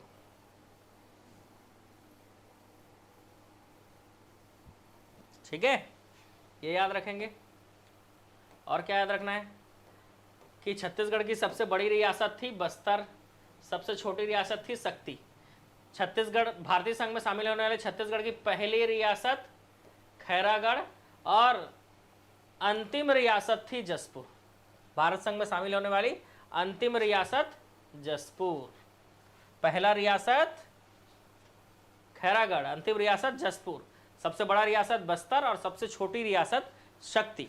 ठीक है, छत्तीसगढ़ रियासतों के विलीनीकरण के समय बस्तर के किस शासक ने समझौते पर हस्ताक्षर किया था? तो प्रवीर चंद भंजदेव ने, है ना। बस्तर का शासक उस समय प्रवीर चंद भंजदेव थे जिन्होंने हस्ताक्षर किए थे। ठीक है, इसके अलावा आप जानते हो, अच्छा छत्तीसगढ़ की रियासतें इनमें से कौन सी नहीं थी? तो छत्तीसगढ़ में कौन कौन सी रियासतें थी भाई? तो उदयपुर रियासत, रायगढ़, कवर्धा था। ठीक है, उदयपुर रियासत था। डोंगरगढ़ रियासत नहीं थी। ठीक है, उदयपुर रियासत भी था लेकिन डोंगरगढ़ रियासत नहीं थी। टोटल कितनी रियासतें थी? तो टोटल थी 14 रियासतें। इस तरह के कुल 14 रियासतें थी जिसके आपको पूरे संस्थापक याद करने होंगे। विलय के दस्तावेज पर हस्ताक्षर किन्होंने किया है ये पूरा याद करना होगा। जैसे अभी आपने पढ़ा बस्तर, तो बस्तर का अन्नमदेव संस्थापक थे और प्रवीर चंद भंजदेव ने विलय के दस्तावेज पर हस्ताक्षर किए। यही क्वेश्चन आया था अभी, है ना। और ये रियासत आप जानते हो छत्तीसगढ़ का जो मैपिंग है ना, सीजी का छत्तीसगढ़ का जो मैपिंग है वो कंप्लीट आपका एप्लीकेशन में डला हुआ है। छत्तीसगढ़ का मैपिंग, उसमें जितनी भी रियासतें हैं उसको मैंने जो जिले में जो रियासत पड़ता है वो सब मैंने कवर कराया और वहाँ पर याद करवाया। ये 14 एक साथ याद करना मुश्किल है थोड़ा सा, है ना। अभी याद कर भी लोगे तो भूल जाओगे, तो मैपिंग के थ्रू आप कवर करो उसको। ठीक है, तो आपको याद रहेगा। चलो नेक्स्ट क्वेश्चन। ये तो हो गया, बस्तर के किस शासक ने समझौते पर हस्ताक्षर किए थे? तो प्रवीर चंद भंजदेव ने। ठीक है, प्रवीर चंद भंजदेव ने। नेक्स्ट क्वेश्चन, राजनांदगांव रियासत से किसने हस्ताक्षर किया था? तो राजनांदगांव रियासत से हस्ताक्षर किया था रानी जयंती देवी ने। राजनांदगांव रियासत से किसने हस्ताक्षर किया था? तो रानी जयंती देवी ने। ठीक है, चलो नेक्स्ट क्वेश्चन, कवर्धा रियासत के संस्थापक किस राजा को माना जाता है? तो यह माना जाता है महाबली सिंह को। ठीक है, कवर्धा रियासत के संस्थापक किनको माना जाता है? तो महाबली सिंह को। ठीक है, किसको? महाबली सिंह को। ठीक है, भटगांव जमींदारी का पहला जमींदार कौन था? भटगांव जमींदारी का पहला जमींदार कौन था? चलो बता दो।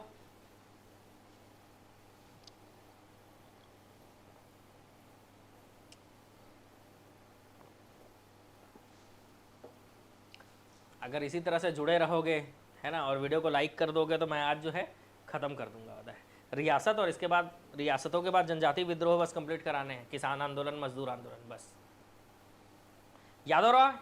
ठीक है, तो भटगांव जमींदारी का पहला जमींदार जो है वो यादव राय था। कौन था भाई? यादव राय। नेक्स्ट क्वेश्चन, किस राज्य के शासकों का वंश रक्सेल वंश था? तो रक्सेल वंश के शासकों ने सरगुजा में शासन किया है। जैसे बैरागी वंश राजनांदगांव, वैसे रक्सेल वंश के शासकों ने सरगुजा में शासन किया है। ठीक है, सरगुजा रियासत के राजाओं को रक्सेल वंश का शासक कहा जाता था। जैसे नांदगांव छुई खदान, तो नांदगांव छुई खदान मतलब बैरागी वंश, याद रखना। जैसे सरगुजा रियासत मतलब रक्सेल वंश का शासन था, वैसे छुई खदान नांदगांव, ठीक है, इसमें बैरागी वंश का शासन था। किसका? बैरागी। कौन सा सुमेलित है? सरगुजा में थे रक्सेल वंश, बस्तर के तो काकती आपको पढ़ना है, देश आजाद होने तक रहे। कवर्धा के राजगौड़ वंश, राजनांदगांव के कुशवाहा नहीं थे, नांदगांव का बैरागी वंश है ना। नांदगांव का अभी हम पढ़े, कुशवाहा नहीं, क्या, बैरागी। ठीक है, चलो बहुत बढ़िया। नेक्स्ट क्वेश्चन, पूर्व काल में पंडरिया स्टेट का क्या नाम था? तो पंडरिया स्टेट का पहले क्या नाम हुआ करता था, बताना है आपको। पंडरिया स्टेट का पहले क्या नाम हुआ करता था?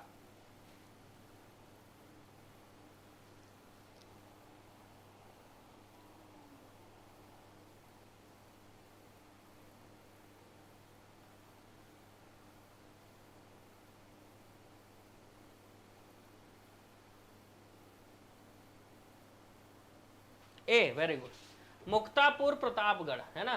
पहले पंडरिया स्टेट जो है, पंडरिया का नाम मुक्तापुर प्रतापगढ़ हुआ करता था। नेक्स्ट, कौन सी रियासत 1948 में दुर्ग जिले में नहीं मिलाई गई? तो कब, खैरागढ़ राजनांदगांव को मिलाया गया था, बालोद को नहीं मिलाया गया था। बालोद वैसे रियासत था भी नहीं। ठीक है,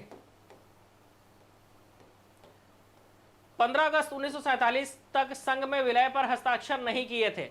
किसने विलय के दस्तावेज पर हस्ताक्षर नहीं किए थे? वही जो सबसे लास्ट में शामिल हुआ, जसपुर। जसपुर ने 15 अगस्त तक विलय के दस्तावेज पर हस्ताक्षर नहीं किए थे कि मैं अपना साम्राज्य, अपना रियासत भारत संघ में सौंप रहा हूं। ये जसपुर ने हस्ताक्षर नहीं किए थे, बाकी सबने कर दिए। कौन सा कथन गलत है? संविलियन की प्रक्रिया 1 जनवरी 1948 को पूर्ण हुई। ठीक है, ये सही है। संविलियन में पंडित रविशंकर शुक्ल ने महत्वपूर्ण योगदान दिया, बिल्कुल देंगे, क्योंकि मध्य प्रदेश इनके अंडर में था, मध्य प्रदेश छत्तीसगढ़ पूरा। संविलियन सरदार पटेल के मार्गदर्शन में हुआ, इंडिया लेवल पर सरदार पटेल बैठे हुए थे। बस्तर रियासत को इस संविलियन में शामिल नहीं किया गया, ऐसा गलत है ये। ठीक है, बस्तर को भी शामिल किया गया था, बस्तर तो सबसे बड़ी रियासत थी और प्रवीर चंद्र भसदेव ने हस्ताक्षर किए थे, है ना, कि मैं अपना रियासत भारत संघ को सौंप रहा हूं। छत्तीसगढ़ में प्रमुख परगना और जमींदारियां थी। ठीक है, 1947 के पहले कितने परगने और कितने जमींदारियां थी छत्तीसगढ़ में? Option A, very good.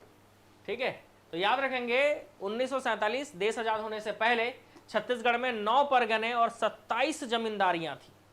ठीक है, 27 जमींदारियां थी। सरगुजा में अभी आप पढ़े, रक्सेल वंश कहां गया? चलो ये मैच नहीं कर रहा। बस्तर में काकती, राजनांदगांव के बैरागी। ठीक है, सरगुजा में हमने रक्सेल वंश पढ़ा है। ठीक है, या इसी को आप ले सकते हो आंसर, राजपूत। और रायगढ़ के आपको याद रखना है राजगुण।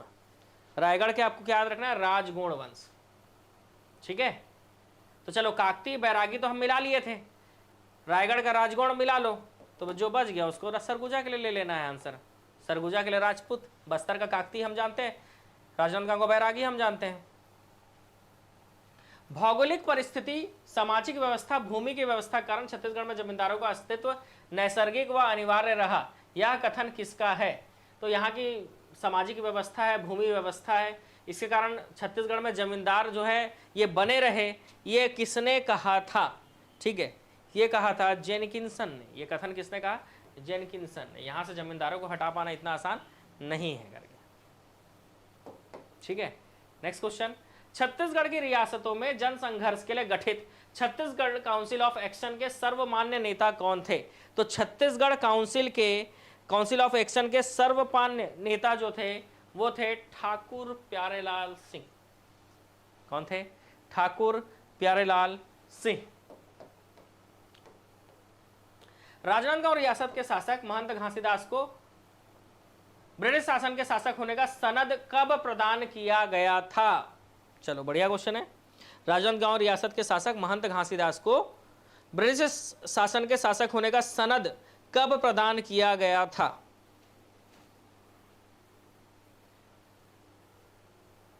(1865) ठीक है, 1865 में दिया गया था। आंसर क्या होगा? 1865। फिर से मिलाना है, कांकेर, सरगुजा का रक्सेल वंश, राजनांदगांव का बैरागी। ठीक है, कांकेर के सोमवंश थे और खैरागढ़ का नागवंश, याद रखेंगे, बन जाएगा। कांकेर के सोमवंश नहीं पढ़े हो? कांकेर के सोमवंशी शासक, तो बड़ा ही आसान था, ऐसे याद करो तो ज़्यादा अच्छा है। सही जोड़ी मिला लिया करो, लेकिन याद हमेशा व्याख्या से। कांकेर का सोमवंश, खैरागढ़ का नागवंश, सरगुजा का रक्सेल, राजनांदगांव का बैरागी। एक बार बोल लोगे तो एग्जाम में भी आपको याद आ जाएगा। छत्तीसगढ़ रियासतों का भारत संघ में किस वर्ष विलय किया गया था? तो छत्तीसगढ़ के रियासतों का भारत संघ में 1948 में विलय किया गया था, 1948 में। ठीक है, 1948 में विलय किया गया था, 1948 में। चलो 100 क्वेश्चन करीब हमारे हो गए हैं, 100 क्वेश्चन और बचे हैं। विद्रोहों को लेकर क्या बोलते हो कमेंट करेंगे। तो कौन सा विद्रोह चालुक्य वंश के पतन के लिए उत्तरदायी था?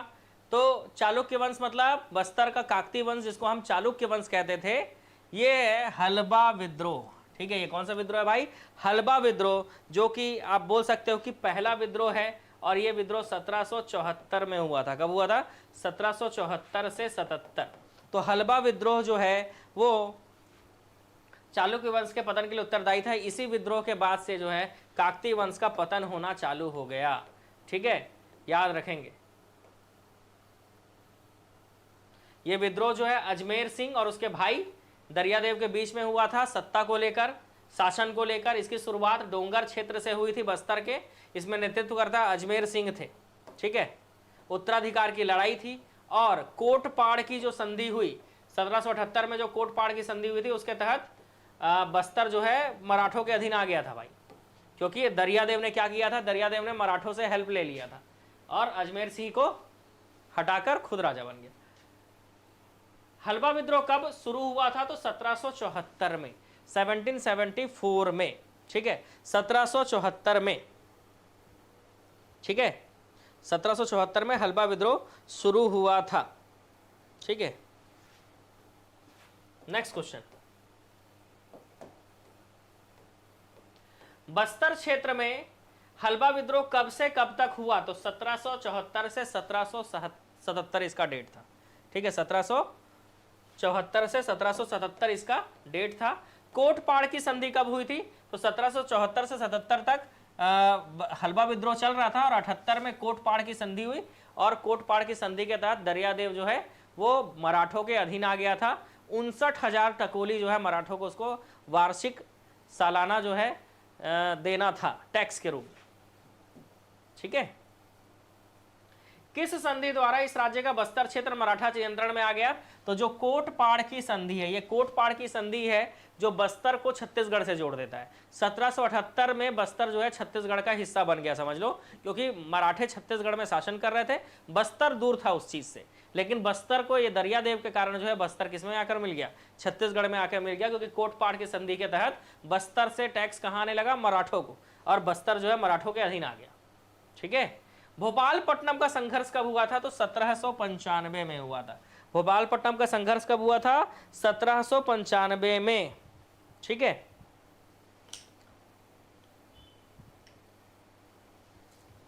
ऐसे करके उंगली से याद रखते हैं। ठीक है, ऐसे करके उंगली से याद रखते हैं। पहला है हलबा विद्रोह, दूसरा है आपका सरगुजा में जो विद्रोह हुआ था। ठीक है, सरगुजा में जो विद्रोह हुआ था 92 में, 1774 हलबा, 92 में सरगुजा रियासत में विद्रोह, 95 में भोपालपट्टनम, 95 में भोपालपट्टनम। और उसके बाद दो याद रखेंगे, है ना, एक परलकोट का विद्रोह 1824-25, फिर 1842 में मेरिया विद्रोह, और 42 इधर भी जुड़ जाएगा तारापुर विद्रोह, है ना, तारापुर, फिर मेरिया, लिंगागिरी, कोई, मुड़िया विद्रोह, और आपका लास्ट में आ जाएगा ये इस उंगली में क्या आपका आ जाएगा भाई? भूमकाल विद्रोह। तो ऐसे 5 याद रखना है। जैसे हलबा विद्रोह, सरगुजा रियासत का विद्रोह, फिर तीसरा उंगली जो है वो है आपका भोपालपट्टनम का संघर्ष। ठीक है, फिर परलकोट का विद्रोह, फिर ये तारापुर 1842 का, और 1842 में ही इधर जुड़ जाएगा आपका मेरिया विद्रोह। उसके बाद आपका कोई मेरिया विद्रोह के बाद लिंगागिरी विद्रोह, कोई विद्रोह, मुड़िया, और लास्ट आएगा भूमकाल। तो ऐसे करके 10 उंगली में हम याद रखते हैं। ठीक है, आप भी वैसे ही याद रखना। तो हलबा के बाद ये भोपालपट्टनम में मतलब तीसरे की बात हो रही है। ठीक है, पहला हलबा है, दूसरा सरगुजा वाला 92 वाला, और 95 में था कौन सा? भोपालपट्टनम। तो 1795 ऐसे ही आपको उंगली से याद करवाता हूँ। ठीक है, उंगलियों के माध्यम से याद कर लेंगे। इसका इस दौरान जो सूबेदार था वो विट्ठल राव दिनकर था। भोपालपट्टनम का संघर्ष क्यों हुआ था? तो जो अंग्रेज अधिकारी था, कौन था भाई अंग्रेज अधिकारी? तो अंग्रेज अधिकारी था जेटी ब्लंट, वो क्या है, आना चाह रहा था, बस्तर क्षेत्र में घुसना चाह रहा था, ठीक है। तो भोपालपट्टनम के लोगों ने उसको घुसने नहीं दिया, ठीक है। छत्तीसगढ़ की कंपनी सरकार के विरुद्ध तीसरा विद्रोह कब हुआ था? तो कंपनी सरकार के विरुद्ध यह तीसरा विद्रोह हुआ था 1795 में, ठीक है। तीसरा विद्रोह हुआ था कब? 1795 में तीसरा विद्रोह हुआ था, ठीक है, याद रखेंगे, यह तीसरा विद्रोह था, ठीक है, जिसको हम भोपालपट्टनम के संघर्ष कहते हैं, ठीक है। हलबा 1774 पहला, सरगुजा 1792 में, और तीसरा भोपालपट्टनम को विद्रोह 1795 में, ठीक है। कंपनी सरकार के विरुद्ध परलकोट विद्रोह कब हुआ था? तो 1824-25 में। गेंद सिंह नेता थे, उनको फांसी दे दी गई थी। तो अब चौथे वाले उंगली पे आ जाओ। तो पहला हलबा था, फिर सरगुजा, फिर भोपालपट्टनम, फिर आ गया चौथा उंगली, कौन सा? 1824-25 आपका क्या आ जाएगा? परलकोट का विद्रोह। और पांचवा आएगा तारापुर 1842 में, ठीक है। देखो 1824 में परलकोट, और ये 4 और 2 को पलट दो तो 1842 में हो जाएगा क्या आपका? तो 1842 में हो जाएगा आपका तारापुर, और उसके बाद मेरिया विद्रोह भी 42 में ही। 1825 में विदेशी शासन के आक्रमण के विरुद्ध अबुझमाड़िया द्वारा कौन सा विद्रोह किया गया था? तो 1825 मतलब परलकोट का विद्रोह। 1824-25 में परलकोट का विद्रोह हुआ था। नेता थे गेंद सिंह। नेता कौन थे भाई? तो नेता थे गेंद सिंह, और गेंद सिंह को जो है 1825 में 20 जनवरी को 1825 में फांसी दे दी गई थी, ठीक है। तो परलकोट विद्रोह के बारे में एक नजर डाल देते हैं कि परलकोट विद्रोह जो है ये महिपाल देव के शासनकाल में हुआ था। इसका नेतृत्व करता था गेंद सिंह, जो कि भूमिया जमींदार थे। कौन थे? भूमिया जमींदार थे।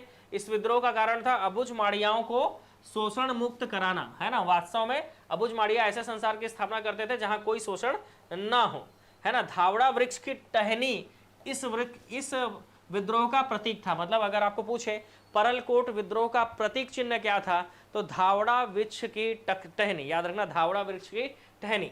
अंग्रेजों और मराठों के विरुद्ध परलकोट क्षेत्र में 24 दिसंबर 1824 को परलकोट क्षेत्र में आदिवासी एकत्र हुए, विद्रोह किया। विद्रोह को देखते हुए बस्तर के प्रभारी सुपरिटेंडेंट कैप्टन पेबे ने चांदा के कैप्टन पेबे से सहायता मांगी। कैप्टन पेबे ने विद्रोह का दमन कर दिया, और 20 जनवरी 1825 को गेंद सिंह को फांसी दे दी गई, और यह बस्तर का पहला शहीद कहलाता है। तो गेंद सिंह को फांसी कब दी गई थी? तो 20 जनवरी को दी गई थी 1825 में। बस्तर का पहला शहीद कौन है? गेंद सिंह है। कौन से विद्रोह का नेता था? परलकोट विद्रोह का नेता था। परलकोट विद्रोह कब हुआ है? 1824-25 में हुआ है। गेंद सिंह कौन था? भूमिया जमींदार था। और इसमें प्रतीक चिन्ह क्या था? धावड़ा वृक्ष की टहनी। बस इतना ही याद रखना है। इस विद्रोह का दमन किसने किया? कैप्टन पेबे। विदेशी शासन के आक्रमण के विरुद्ध अबुझमाड़ियाओं द्वारा कौन सा विद्रोह किया गया था? तो 1825 में परलकोट का विद्रोह किया गया था, ठीक है। लूटपाट और शोषण बहुत तेजी से बढ़ रहा था बस्तर में, इसलिए अबुझमाड़ियाओं ने क्या किया था? विद्रोह किया था कि हमको शोषण मुक्त संसार चाहिए, क्योंकि उनका जो क्षेत्र है वही उनको उतने ही क्षेत्र को वो उसको क्या मानते थे? अपना संसार मानते हैं ना। आदिवासी लोग अपना जिस एरिया में रहते हैं वही उनका विश्व है, ठीक है, वही उनका संसार है। बस्तर के परलकोट के किस जमींदार ने सन 1824 में ब्रिटिश सत्ता के विरुद्ध विद्रोह कर दिया था? तो परलकोट के जमींदार थे उस समय गेंद सिंह, जिसने भूमिया जमींदार थे, ये है ना, पदवी थी, है ना। परलकोट के जमींदार की पदवी क्या थी? भूमिया। तो भूमिया जमींदार थे गेंद सिंह, जिन्होंने विद्रोह किया था, ठीक है, जिन्होंने विद्रोह किया था। परलकोट के जमींदार गेंद सिंह को ब्रिटिश शासन के विरुद्ध विद्रोह करने पर किस तिथि को फांसी दी गई? तो गेंद सिंह को 20 जनवरी को फांसी दे दिया गया था। 20 जनवरी 1825 गेंद सिंह को क्या कर दिया गया?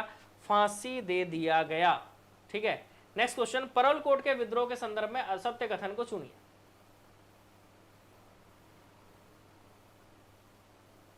ठीक है, तो आप समझ रहे हो, ये कैप्टन पेबे है ना।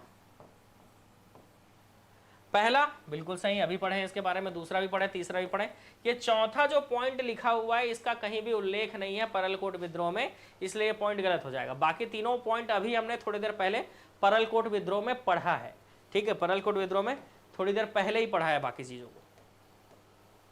तारापुर विद्रोह, चलो पांचवे में आ गए हम, है ना। पांचवा तारापुर विद्रोह 1842 में शुरू हुआ था तारापुर विद्रोह, और तारापुर विद्रोह जो है 1842 में शुरू होकर कब तक चला?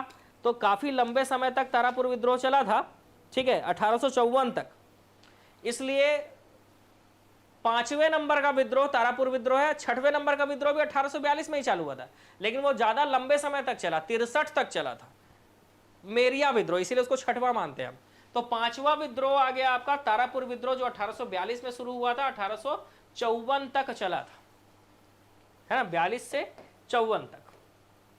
तारापुर विद्रोह भूपाल देव के शासनकाल के दौरान 42 से 54 तक हुआ। इसके नेता थे दलगंजन सिंह। तारापुर विद्रोह के नेता दलगंजन सिंह थे, ठीक है। और इसका प्रमुख कारण दीवान जगबंधु को हटाया जाना और कर वृद्धि करना था। बस्तर का मुक्ति संग्राम किसे कहते हैं? तो बस्तर का मुक्ति संग्राम 1856 में हुए लिंगागिरी विद्रोह को जाना जाता है, जिसको बस्तर का मुक्ति संग्राम कहते हैं। और लिंगागिरी विद्रोह भैरम देव के शासनकाल में 1856-57 में हुआ था और इसके नेता थे धुरवा राव, जिसको फांसी दे दी गई थी 5 मार्च को। कारण था बस्तर का अंग्रेजी साम्राज्य में विलय, इसलिए ये विद्रोह कर रहे थे, विलय नहीं होना चाहिए, इसी कारण इसको बस्तर का मुक्ति संग्राम कहते हैं। 1856 में अंग्रेजी सरकार के खिलाफ किस विद्रोह करने पर किसको फांसी दी गई थी? तो 1856 में लिंगागिरी विद्रोह हुआ था। 5 मार्च 1856 धुरवा राव को फांसी दे दी गई थी। भोपालपट्टनम के अंतर्गत लिंगागिरी विद्रोह, तो लिंगागिरी विद्रोह 1856-57 में हुआ था। 59 में जो है कोई विद्रोह हुआ था, याद रखना, 59 में कोई विद्रोह, और ये 76 में मुड़िया विद्रोह। कोई भी 1800 देखो लिखा हुआ है, 1859 में जो कोई आदिवासियों ने असंतोष भड़कने का मूल कारण क्या था? तो 1859, देखो अब आप कहां पहुंच गए?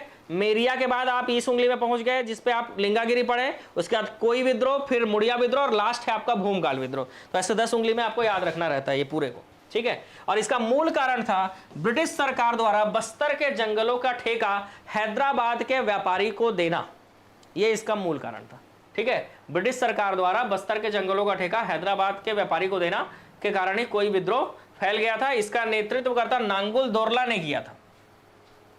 इसका प्रमुख कारण साल वृक्ष की तीव्र कटाई थी और ठेका हैदराबाद के व्यापारियों को मिल गया था। और इस आंदोलन में एक वृक्ष के पीछे एक सिर, है ना, चिपको आंदोलन जैसा यही था, ठीक है। कोई विद्रोह चिपको आंदोलन जैसा था। इस विद्रोह के दमन करता थे ग्लासफर्ड। कोई विद्रोह किस वर्ष में हुआ था? बहुत ही आसान है, 1859, है ना। 1859 में कोई विद्रोह हुआ था। 56 में लिंगागिरी, 59 में कोई विद्रोह। एक साल वृक्ष के पीछे एक व्यक्ति का सिर होगा, ये कोई विद्रोह का नारा था, चिपको आंदोलन के जैसे। मेरिया विद्रोह, देखो कोई विद्रोह, मेरिया विद्रोह पूछेगा 1842। देखो 1842 में 2 विद्रोह हुए हैं, एक तारापुर वाला, लेकिन वो पहले क्यों? क्योंकि 54 में खत्म हो गया था। दूसरा 1842 में मेरिया विद्रोह शुरू हुआ था, जो कि 63 तक चला था, इसीलिए इसको आप 6वां नंबर दोगे। 5वें नंबर का विद्रोह है तारापुर और 6वें नंबर का विद्रोह आप मेरिया इसलिए पढ़ते हो क्योंकि ये ज्यादा समय तक चला था। नरबली प्रथा जान रहे हो, दंतेवाड़ा मंदिर, दंतेश्वरी मंदिर में नर बलि दिया जाता था, है ना। और भोपाल देव के शासनकाल में हुआ था, 63 तक चला था। नेतृत्व करता था हिड़मा मांझी, है ना। नर बलि प्रथा को अंग्रेजी शासन समाप्त करना चाहते थे, लेकिन आदिवासियों का वो संस्कृति था नर बलि देना, ठीक है। मतलब इंसान रहेगा, है ना, और मंदिर के सामने ऐसे जैसे भैंस को काटते हैं, बकरे को काटते हैं, वैसे ही नर को काट दिया जाता था। तो कैंपबेल था, है ना, मेन इस विद्रोह का दमन करता कैंपबेल था, क्योंकि इसको लगा कि किसी दिन मेरा भी बेल उड़ा देंगे लोग, ठीक है, मेरा भी बेल कहीं ना उड़ जाए, इसलिए कैंपबेल ने काफी मेहनत किया, काफी समय लगा उसको, 20-21 साल लगे हैं, है ना, 20-21 साल लगे नर बलि प्रथा जो है इसको खत्म करने में।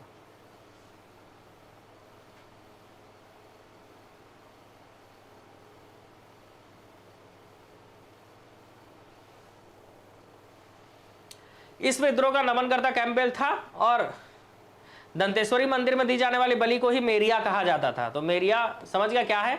तो मेरिया विद्रोह जो कि प्रमुख आदिवासी विद्रोह में से एक है, 1842 से 63 तक चलता रहा।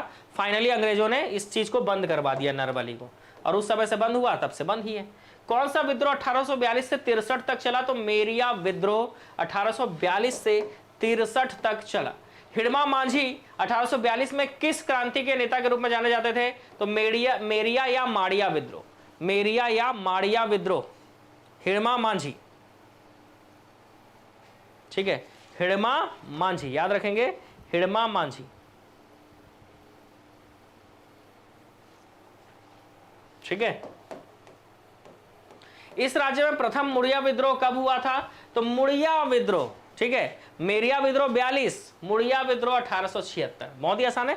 लिंगागिरी 56 में, मुड़िया 76 में, 56 में लिंगागिरी, 76 में मुड़िया, बीच में 59 आएगा कोई विद्रोह, है ना, 59 में कोई विद्रोह। तो 1856 बहुत ही आसान है, देखो याद करना, 1856 में लिंगागिरी, 1859 में कोई विद्रोह और 1876। तो 56 में लिंगागिरी और 76 में मुड़िया विद्रोह। मुड़िया विद्रोह भैरमदेव के शासनकाल में हुआ था 76 में। इसमें मुड़िया जनजाति के लोगों ने हिस्सा लिया था, नेतृत्व करता थे झाड़ा सिरहा। तो मुड़िया और मुड़ी को झाड़ते हैं, ठीक है, मुड़ी को ही सिर कहते हैं और सिर को झाड़ रहा है कौन, झाड़ा सिरहा। तो ऐसे याद रख सकते हो कि झाड़ा सिरहा मुड़िया विद्रोह का नेता था, ठीक है, मुड़िया विद्रोह का नेता कौन था, झाड़ा सिरहा, ठीक है। प्रतीक चिन्ह थी आम वृक्ष की टहनी, आम वृक्ष की टहनी मुड़िया विद्रोह का प्रतीक चिन्ह था। इसको बस्तर का स्वाधीनता संग्राम कहा जाता है। जैसे लिंगागिरी का विद्रोह जो था बस्तर का मुक्ति संग्राम है, वैसे ही मुड़िया विद्रोह बस्तर का स्वाधीनता संग्राम कहलाता है। उस समय गोपीनाथ कपड़दार जनजातियों के शोषण के लिए कुख्यात था और इसको भैरमदेव ने नियुक्त कर दिया था। इसकी नियुक्ति मुड़िया विद्रोह का प्रमुख कारण थी। मुड़िया लोग नहीं चाहते थे कि गोपीनाथ कपड़दार नियुक्त हो। बस्तर का 1876 में कौन सा विद्रोह हुआ था, तो मुड़िया विद्रोह हुआ था। कौन सा विद्रोह हुआ था, मुड़िया विद्रोह हुआ था। 1876 में बस्तर के मुड़िया विद्रोह का नेतृत्व किसने किया था, तो मुड़ी को झाड़ेगा कौन, सिरहा। तो मुड़िया झाड़ा सिरहा, देखो याद रख सकते हो इसको, मुड़िया झाड़ा सिरहा, ठीक है। बस्तर की किस जनजाति ने मुख्य रूप से भाग लिया था, तो मुड़िया जनजाति ने, मुड़िया विद्रोह, इसलिए तो मुड़िया विद्रोह मुड़िया जनजाति, मुड़िया मुड़िया एक ही है।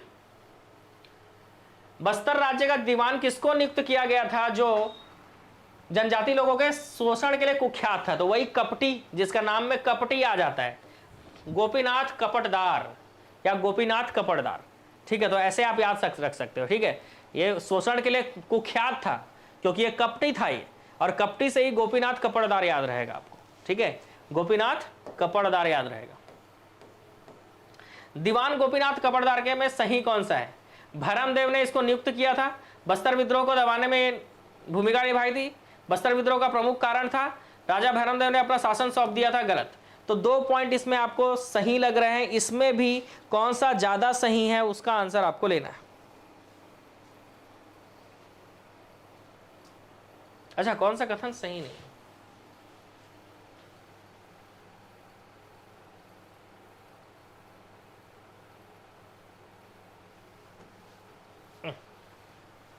ठीक से पढ़ो आप।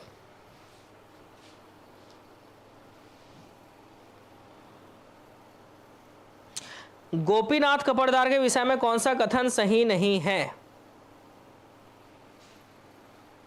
ऑप्शन बी पहला सही है, भैरमदेव द्वारा दीवान नियुक्त किया गया था। ऑप्शन बी गलत है, सी सही है और डी भी सही है लगभग लगभग। सर सिर्फ बी गलत है कि इसने बस्तर विद्रोह को दबाने में महत्वपूर्ण भूमिका निभाई थी। रानी, बस्तर की रानी जुगराज कुंवर ने अपने राजा के विरुद्ध विद्रोह कब कर दिया था, तो बस्तर की रानी जुगराज कुंवर ने अपने राजा के विरुद्ध विद्रोह किया था 1878 में। बस्तर की रानी जुगराज कुंवर, इसी को रानी चोरिस के नाम से भी जाना जाता है। बस्तर की रानी जुगराज कुंवर, जिनको रानी चोरिस के नाम से भी जाना जाता है, ठीक है। बस्तर में रानी चोरिस का विरोध किसके द्वारा किया गया था, तो बस्तर में रानी चोरिस का विरोध जो है किसके द्वारा किया गया था, तो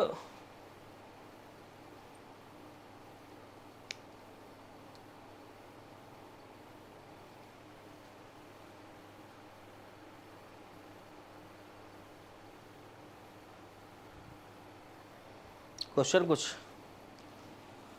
गड़बड़ है, नहीं है गड़बड़,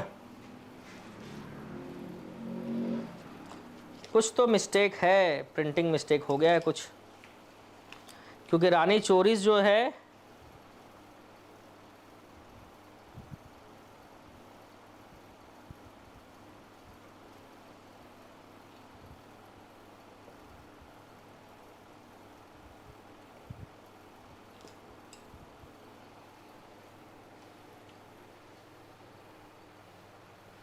रानी चोरिस का विरोध किसके द्वारा किया गया था, रानी चोरिस ने विरोध किया था राजा भैरमदेव का, है ना। चलो छोड़ देते हैं इस क्वेश्चन को।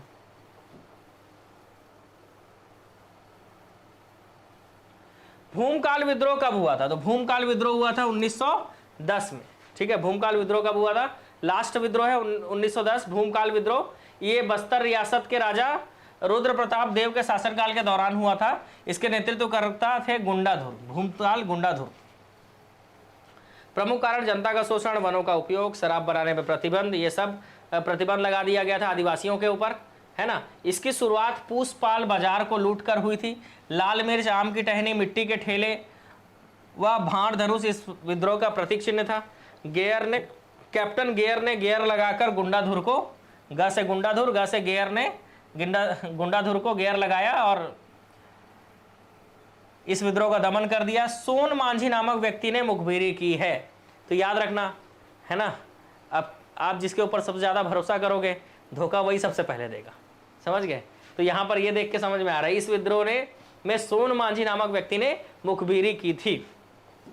ठीक है, बहुत सारी चीजों में ऐसा होता है कि हम जो है भरोसा करके बहुत सारी चीजें जो है अपने परम मित्र को बता देंगे, ठीक है, या जिनके ऊपर आपको ट्रस्ट है आप उसको बता देते हो, लेकिन वही जो है सबसे पहले धोखा देता है। इसीलिए कभी भी राज की बातें नहीं बताई जाती है। ठीक है, चल। इस विद्रोह में गुंडाधुर के अतिरिक्त लाला कालेंद्र, रानी स्वर्ण कुंवर, कुंवर बहादुर सिंह आदि नेता शामिल थे। बस्तर में 1910 का आंदोलन किस स्थान में आरंभ हुआ था? तो 1910 का आंदोलन मतलब भूमकाल विद्रोह पूसपाल बाजार को लूटकर शुरू किया गया था। 1910 का बस्तर विद्रोह किस नाम से जाना जाता है? तो 1910 का बस्तर विद्रोह भूमकाल विद्रोह के नाम से भी जाना जाता है।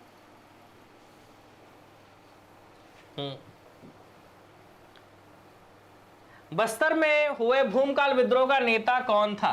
तो भूमकाल विद्रोह का नेता था गुंडाधुर। ठीक है, बस्तर में हुए भूमकाल विद्रोह का नेता गुंडाधुर था। गुंडाधुर छत्तीसगढ़ के किस क्षेत्र के जननायक थे? तो वो थे बस्तर के, है ना। गुंडाधुर छत्तीसगढ़ के कहां से थे भाई? बस्तर के जननायक थे। भूमकाल के विद्रोह में कौन सी रानी शामिल हुई थी? ठीक है, भूमकाल विद्रोह में कौन सी रानी शामिल हुई थी? तो रानी स्वर्ण कुंवर, है ना। 1910 के भूमकाल विद्रोह में रानी स्वर्ण कुंवर जो है ये शामिल हुई थी। 1910 के समय बस्तर रियासत का राजा कौन था? तो बस्तर रियासत का राजा था रुद्र प्रताप देव। ठीक है, बस्तर रियासत का राजा कौन था भाई उस समय? रुद्र प्रताप देव, याद रखेंगे। हाँ भाई, सही बता रहा हूँ। ठीक है, कभी भी अपने मतलब ऐसा चीज जो लीक नहीं होना चाहिए, ऐसा चीज अगर किसी को बताना हो तो नहीं बताना चाहिए बिल्कुल भी। ठीक है, अपने तक उसको दबा के रखना होगा। लेकिन हमारे पेट में क्या है, बात पचता नहीं है, इसीलिए हम अपने मित्र को, है ना, या किसी पास के ट्रस्टेबल आदमी को हम बता देते हैं चीज़ों को। ठीक है, अब फिर धोखा खाते हैं तो समझ में आता है चीज़ें। ठीक है, इसीलिए कोई चीज़ जैसे आप तैयारी भी कर रहे हो तो आप कितना तैयारी कर चुके हो, ठीक है, या आप कौन कौन सा सब्जेक्ट कंप्लीट कर चुके हैं, या कभी अपने परम मित्र जो आपके साथ तैयारी कर रहा है उसको भी नहीं बताना चाहिए, है ना। आप उसको तैयारी करने के लिए प्रेरित करो बिल्कुल, है ना। आप उसको बिल्कुल तैयारी कर भाई, है ना। 199 में ही युवा एकेडमी से कोर्स मिल जा रहा है, यहाँ से खरीद ले, ये सब चीज़ आप बता सकते हो, बताएं। लेकिन कितना पढ़ लिए हो आप, ये कभी नहीं बताना कि मैं संविधान कंप्लीट कर चुका हूँ या मैं छत्तीसगढ़ का जीके कंप्लीट कर चुका हूँ, ये कभी नहीं, ये चीज़ नहीं। आप पढ़ लिए हो, अब अच्छी बात है, आप क्वेश्चन पूछो, पता है, सामने वाले से, है ना।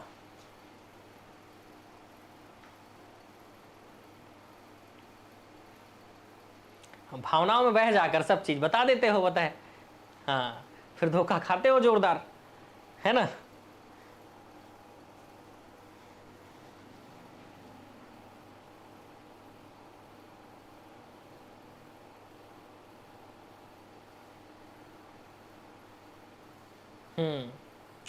अरे कितना भी भरोसे वाला चीज हो, लेकिन राज की बातों को राज ही रहने देना चाहिए।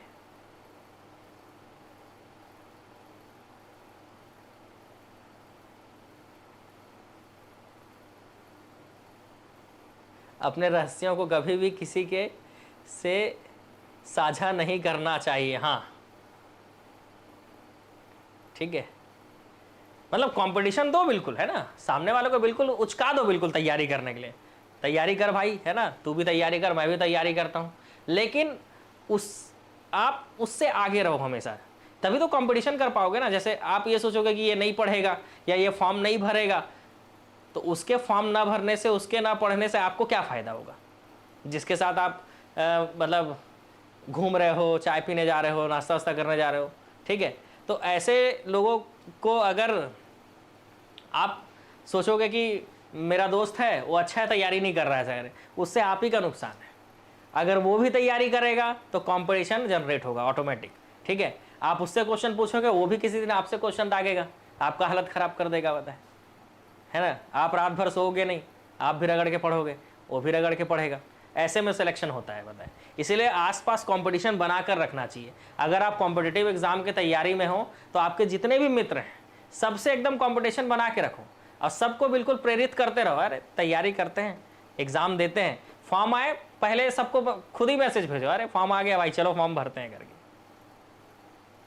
ठीक है। अपने आसपास कंपटीशन बनाकर रखोगे ना तो जल्दी सेलेक्ट हो जाओगे। ये चीज हमको समझ में नहीं आ पाता है, बस इतना ही दिक्कत है। हमको ऐसा लगता है कि मेरा दोस्त अगर एग्जाम नहीं देगा तो मैं पास हो जाऊंगा, अरे उसके ना एग्जाम देने से आप ही का नुकसान हो जाएगा, क्योंकि वो जितने समय तक आपसे बात करेगा, आपके साथ रहेगा, वो तो एग्जाम दे नहीं रहा है, उसके पास तो वो तो ठल्हा है, उसके पास तो टाइम ही टाइम है, बताए, वो तो आपका टाइम खराब करेगा, बस ऐसा है। लेकिन अगर मान लो वो भी तैयारी कर रहा होगा, आप भी तैयारी कर रहे हो, तो आप लोग जब भी बात करोगे, कुछ भी बात करोगे, तो तैयारी सब्जेक्ट से रिलेटेड चीज बात करोगे, अननेसेसरी चीजों पे बात नहीं करोगे कि हाँ यार वो अच्छी लग रही थी, ये सब बात नहीं होगा, बताए। ये बात होगा, बताए, कि हाँ ये 1910 के समय बस्तर रियासत का राजा कौन था, तो ये रुद्र प्रताप देव था, इस तरह का टॉकिंग चालू होगा, समझ रहे हो। चलो आगे बढ़ेंगे। निम्नलिखित में से कौन सी जोड़ी छत्तीसगढ़ जनजाति विद्रोह और नेता सम्मिलित है? तो भोपालपट्टनम गलत, लिंगागिरी गलत, कोई गलत। मुड़िया विद्रोह मतलब मुड़ी को झाड़ दे भाई, तो मुड़ी को झाड़, ऐसा करके मुड़िया का झाड़ा सिरा, ये बिल्कुल सही है। चलो आगे बढ़ते हैं। कौन सा सम्मिलित है, जल्दी से बताओ, क्वेश्चन नंबर 42 में कौन सा सम्मिलित है?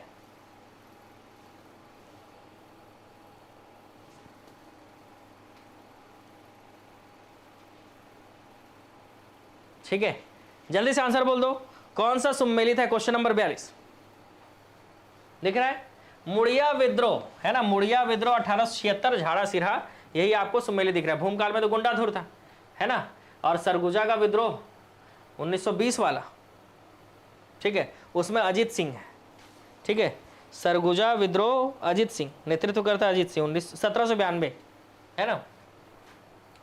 कौन सा सम्मिलित नहीं है? परलकोट विद्रोह गेंद सिंह सही है, तारापुर दलगंजन सिंह, मेड़िया विद्रोह हिड़मा मांझी सही है। कोई विद्रोह के नेता कौन थे? तो कोई नांगुल दोरला,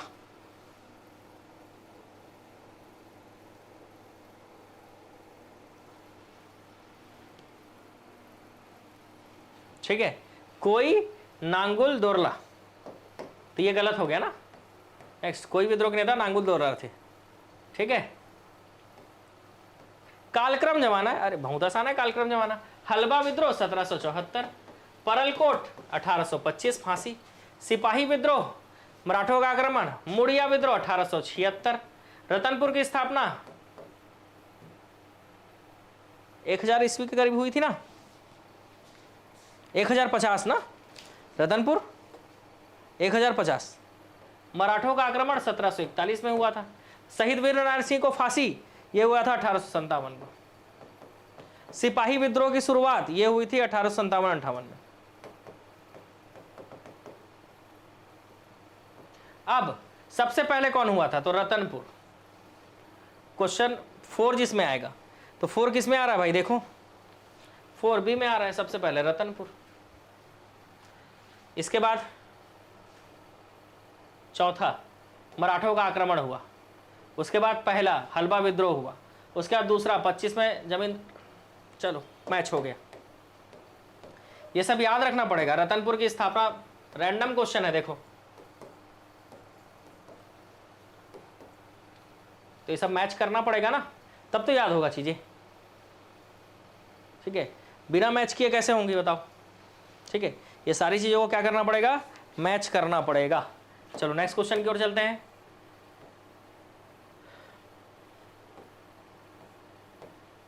परलकोट विद्रोह 1824-25 गेंद सिंह। बरगढ़ का विद्रोह 33 से 45 अजीत सिंह। तारापुर दलगंजन सिंह। मेरिया विद्रोह हिड़मा मान सिंह। ठीक है, चलो इसमें मिलाते हैं। तारापुर 42 से 54 तक चला था। हलबा 74 से 77 तक चला था।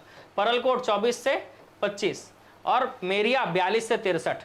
मेरिया ज्यादा लंबा समय तक चला था। नरबली विद्रोह था ना, तो इसको बहुत मुश्किल लगा था, है ना। कैंप बेल ने दमन किया था, उसका बेल मत उड़ जाए सोचकर।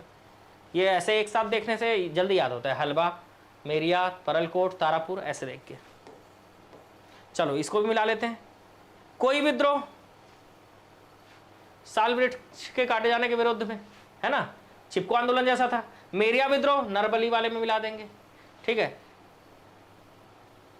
परलकोट विद्रोह बस्तर में मराठा और ब्रिटिश शासन के विरुद्ध में हुआ था। और तारापुर विद्रोह टकोली कर वृद्धि के विरोध में हुआ था।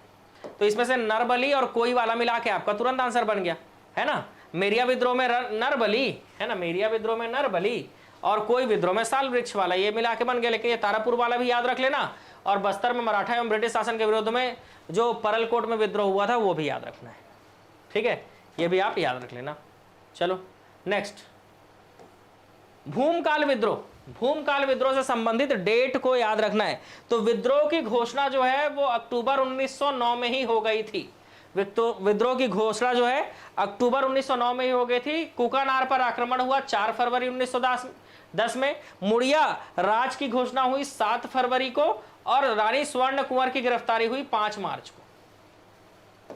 अब इसको कैसे याद रखें, तो ऐसे याद रखो भाई। विद्रोह की घोषणा अक्टूबर 1909, कुकानार पर आक्रमण 4 फरवरी 1910, मुड़िया राज की घोषणा 7 फरवरी और रानी स्वर्ण कुंवर की गिरफ्तारी 5 मार्च 1910।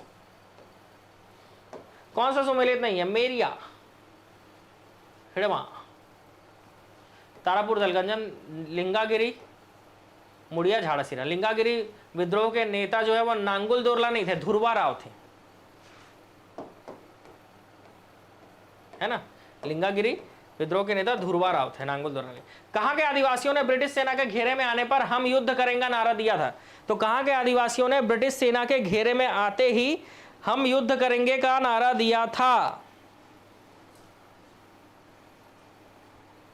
नारा दिया था अलनार के आदिवासियों ने। कहां के? अलनार। ठीक है, अलनार के आदिवासियों ने। चलो मजदूर आंदोलन का भी क्वेश्चन कर लें, 15 ही क्वेश्चन है। अगर मजदूर आंदोलन कर लोगे, 15 क्वेश्चन बोल रहा हूं, 8 क्वेश्चन मजदूर आंदोलन में, 7 क्वेश्चन किसान आंदोलन में। तो 15 क्वेश्चन अगर आप कर लो तो मामला आज सेट हो जाएगा पूरा।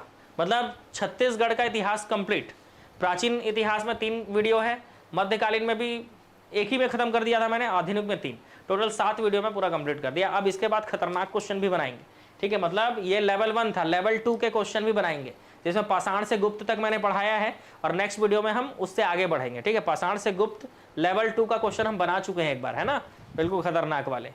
ठीक है, तो लेवल 1 तो आज पूरा कंप्लीट हो जाएगा, लेवल 2 जो है वो भी कंप्लीट करेंगे जल्दी।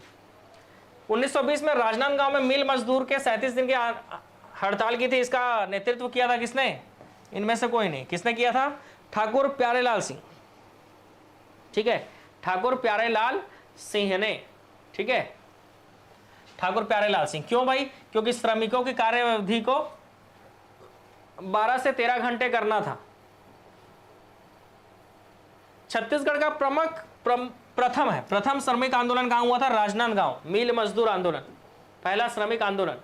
1920 में बीएनसी मिल राजनांदगांव में ऐतिहासिक हड़ताल का नेतृत्व ठाकुर प्यारेलाल सिंह। कई बार पढ़ चुके हो इसके बारे में, आसान चीज है। ठाकुर प्यारेलाल सिंह। इस राज्य में मजदूर आंदोलन के प्रवर्तक कौन थे? तो मजदूर आंदोलन के प्रवर्तक थे ठाकुर प्यारेलाल सिंह।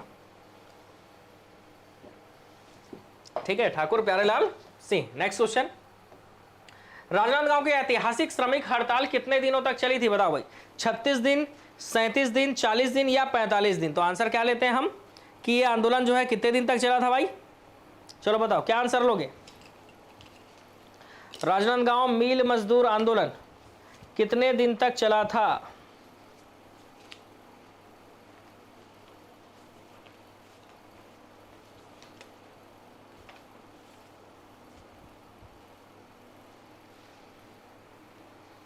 36 दिन तक चला था कि 37 दिन तक चला था भाई, बता दो।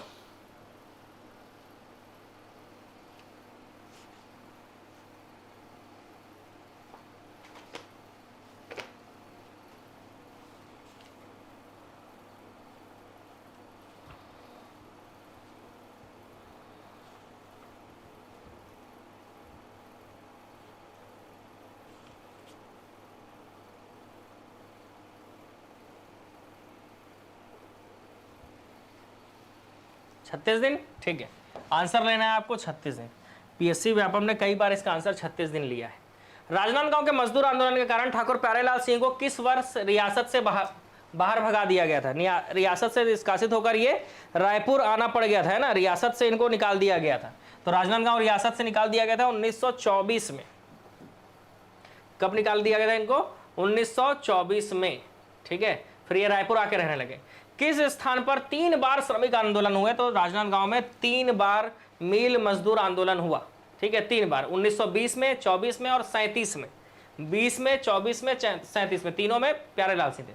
अब आप बोलोगे 24 में इनको निकाल दिए थे, तो राजनांदगांव का स्टेशन जो है ना वो रियासत के अंदर नहीं आता था, तो वो स्टेशन से रह के ही, है ना, 37 में स्टेशन से रह के ही वो आंदोलन करते थे। क्या सही नहीं है? चलो अगला क्वेश्चन, क्या सही नहीं है? मजदूर के कार्य अवधि 8 घंटे निर्धारित की जाए, बिल्कुल। पुरुषों और महिलाओं की मजदूरी एक समान निर्धारित की जाए, है ना, प्रथम मजदूर आंदोलन में ये सही नहीं है। काम करने की स्थिति में सुधार की जाए, मजदूरों के वेतन बढ़ाया जाए, ये सब थे। ए सी डी था, बी नहीं था कि मजदूरी एक समान की जाए, ऐसा कुछ आंदोलन का उद्देश्य नहीं था। 7 क्वेश्चन और बना लो, किसान आंदोलन भी खत्म हो जाएगा। किसानों से ली जाने वाली बेगारी प्रथा के विरुद्ध छत्तीसगढ़ में सबसे पहले किसने आवाज उठाई थी? ठीक है, तो बेगारी प्रथा को खत्म करने के लिए सेवता ठाकुर ने सबसे पहले जो है आवाज उठाई थी। किसने? सेवता ठाकुर ने। तो किसानों से ली जाने वाली बेगारी की प्रथा के विरुद्ध छत्तीसगढ़ में सबसे पहले सेवता ठाकुर ने आवाज उठाई थी। इस राज्य में डोंडी लोहारा जमींदारी में निम्नलिखित में से किस वर्ष किसान आंदोलन हुए थे? तो डोंडी लोहारा जो है इसकी जमींदारी में 1937, याद रखना, डोंडी लोहारा में 1937 में किसान आंदोलन हुए थे। डोंडी लोहारा 1937 में किसान आंदोलन हुए थे, ठीक है। और इसमें नेतृत्व करता है नरसिंह प्रसाद अग्रवाल थे भाई, ठीक है। पीएससी ने सरयू प्रसाद अग्रवाल को आंसर लिया है और वली मोहम्मद को। डोंडी लोहारा जमींदारी के कृषक संघर्ष में किसने सत्याग्रह किया था? चलो भाई, किसने सत्याग्रह किया था? तो सत्याग्रह किया था नरसिंह प्रसाद अग्रवाल ने। किसने भाई? नरसिंह प्रसाद अग्रवाल ने। छत्तीसगढ़ के डोंडी लोहारा में किसके नेतृत्व में लोगों ने सत्याग्रह किया था? तो व्यापम ने नरसिंह प्रसाद आंसर लिया है, तो आप व्यापम दोगे तो नरसिंह प्रसाद ले लेना, ठीक है। और पीएससी आंसर दोगे, पीएससी ने सरयू प्रसाद लिया, तो पीएससी का एग्जाम दोगे तो सरयू प्रसाद ले लेना आंसर। किस रियासत में भारतीय संघ में विलीनीकरण के बाद कृषक आंदोलन हुए? तो भारतीय संघ में विलय होने के बाद, मतलब 1947 देश आजाद होने के बाद भी शक्ति रियासत में विद्रोह चल रहा था, कृषक आंदोलन चल रहा था भाई। कहां पे? शक्ति रियासत में। इसका प्रमुख कारण लीलाधर सिंह की शोषणकारी कृषि नीति थी, ठीक है। किसान आंदोलन को प्रारंभ से अंत तक जमाइए। तो देखो भाई, सेवता ठाकुर ने 1879-80 में बगावत किया था। कंडेल नहर सत्याग्रह 1820, ठीक है, 1920। डोंडी लोहारा का किसान आंदोलन कब हुआ भाई? 1937। और कुसुम कसा का में विराट किसान सभा, ठीक है, इसका कोई डेट नहीं है, तो इस हिसाब से आंसर क्या ले सकते हैं हम? आंसर ले सकते हैं ऑप्शन बी, क्योंकि सबसे पहले यही हुआ होगा, सेवता ठाकुर बेगार प्रथा के खिलाफ बगावत, ठीक है, सेवता ठाकुर द्वारा।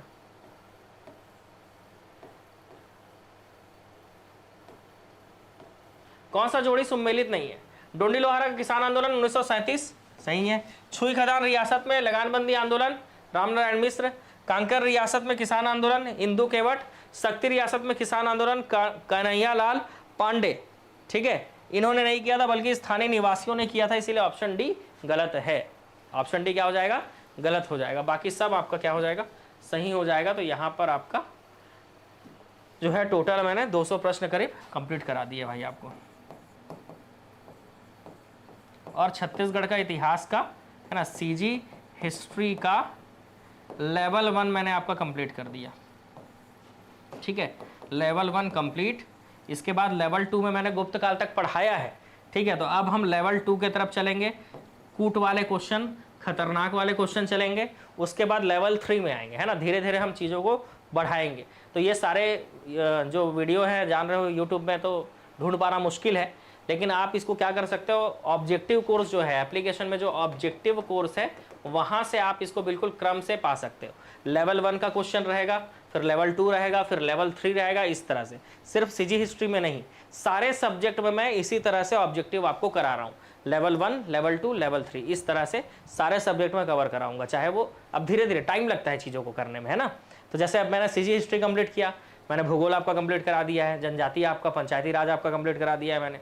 तो लगभग चीज़ों को छत्तीसगढ़ जीके में लेवल 1 कंप्लीट हो चुका है। अब लेवल 2 के क्वेश्चन चालू हो जाएंगे, और लेवल 2 का क्वेश्चन करने के लिए थोड़ा सा पढ़ा होना जरूरी है ना। मतलब अगर आपको सब्जेक्ट का नॉलेज है तभी आप आंसर ले पाएंगे। ठीक है, तो लेवल 2 के लिए आप तैयार रहेंगे बिल्कुल।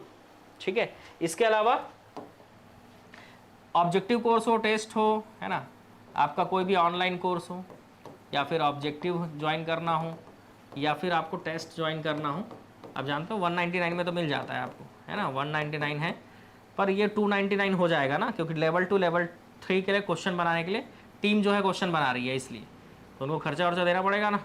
तो 199 हटेगा, है ना, और कितना हो जाएगा, 299 हो जाएगा। और बाकी बहुत सारे बच्चों का जो है अभी भी मैसेज किस में आता है, एप्लीकेशन में के चैट में आप मैसेज करते हो, वहाँ मैसेज आप मत करो। ठीक है, आप मेरे को डायरेक्ट व्हाट्सएप में मैसेज करो भाई। एप्लीकेशन के चैट में मैसेज करोगे तो मैं रिप्लाई नहीं कर पाऊँगा। ठीक है, आप व्हाट्सएप पे मैसेज करोगे तो मैं रिप्लाई जरूर करूँगा। और कोर्स से संबंधित जानकारी के लिए भी आप इसी नंबर पे, है ना, एक नंबर रहेगा तो सारी चीज़ें एक जगह से सॉर्ट आउट करते बनती है। तो इस नंबर को व्हाट्सएप में चेक करता हूँ, तो एक जगह पे कोई भी दिक्कत हो, कोई किसी को भी बात करना हो, आप इस नंबर पर व्हाट्सएप करोगे तो मैं जो है उसका रिप्लाई आपको कर पाऊँगा। एप्लीकेशन का चैट जो है वो देख पाना पॉसिबल नहीं होता है। ठीक है, ठीक है, व्यापम के लिए जो ऑब्जेक्टिव सीरीज है ना एप्लीकेशन में, उसमें भी ये सारे क्वेश्चन मिलेंगे आपको, है ना। आबकारी परिचारक में तो मिलेगा ही, लेकिन व्यापम वाले में भी मिलेगा। ठीक है, व्यापम वाले में ही मिलेगा व्यापम वाले में। टेलीग्राम में नहीं मिलेगा, क्योंकि वहाँ तो टेलीग्राम में देंगे तो फ्री नहीं हो जाएगा जी। तो फिर टेस्ट सीरीज बना रहे हैं, जो क्वेश्चन बना रहे हैं उनको खर्चा कौन देगा, है ना भाई, सत्य बात।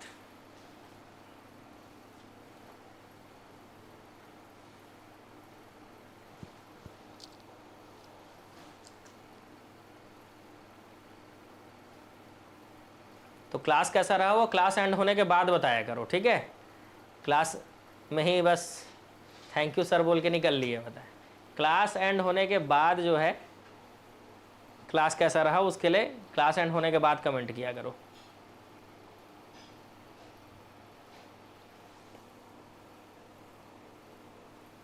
ऑफलाइन के लिए भी आपको जानकारी अगर चाहिए ना तो यही नंबर है।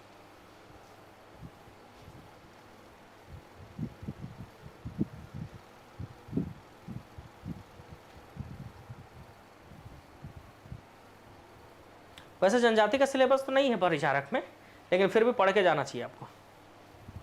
ठीक है, परिचारक ना देख लेते हैं अभी तुरंत न्यू सिलेबस। कोर्स में मैंने ऐसे अपलोड कर दिया है परिचारक का न्यू सिलेबस। देखो जनजाति के बारे में तो नहीं बोला है कहीं पे भी, है ना। इतिहास, भूगोल, अर्थव्यवस्था, प्रशासनिक ढांचा, उद्योग, ऊर्जा, जल खनिज और समसामयिक घटनाएं बोला है ना। लेकिन ऑब्जेक्टिव कम से कम बना लेना जनजातियों का।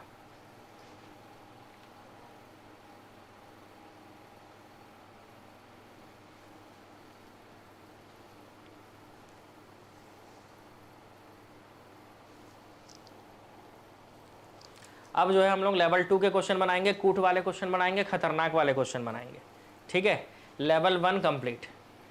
तो फाइनली मेरा भी टेंशन खत्म छत्तीसगढ़ के इतिहास को लेकर। ठीक है, लेवल 1 कंप्लीट हुआ। जनजाति तो मैं पहले ही करा दिया था, पर पंचायती राज भी करा दिया था, भूगोल, मैपिंग वैपिंग सब करा दिया हूँ।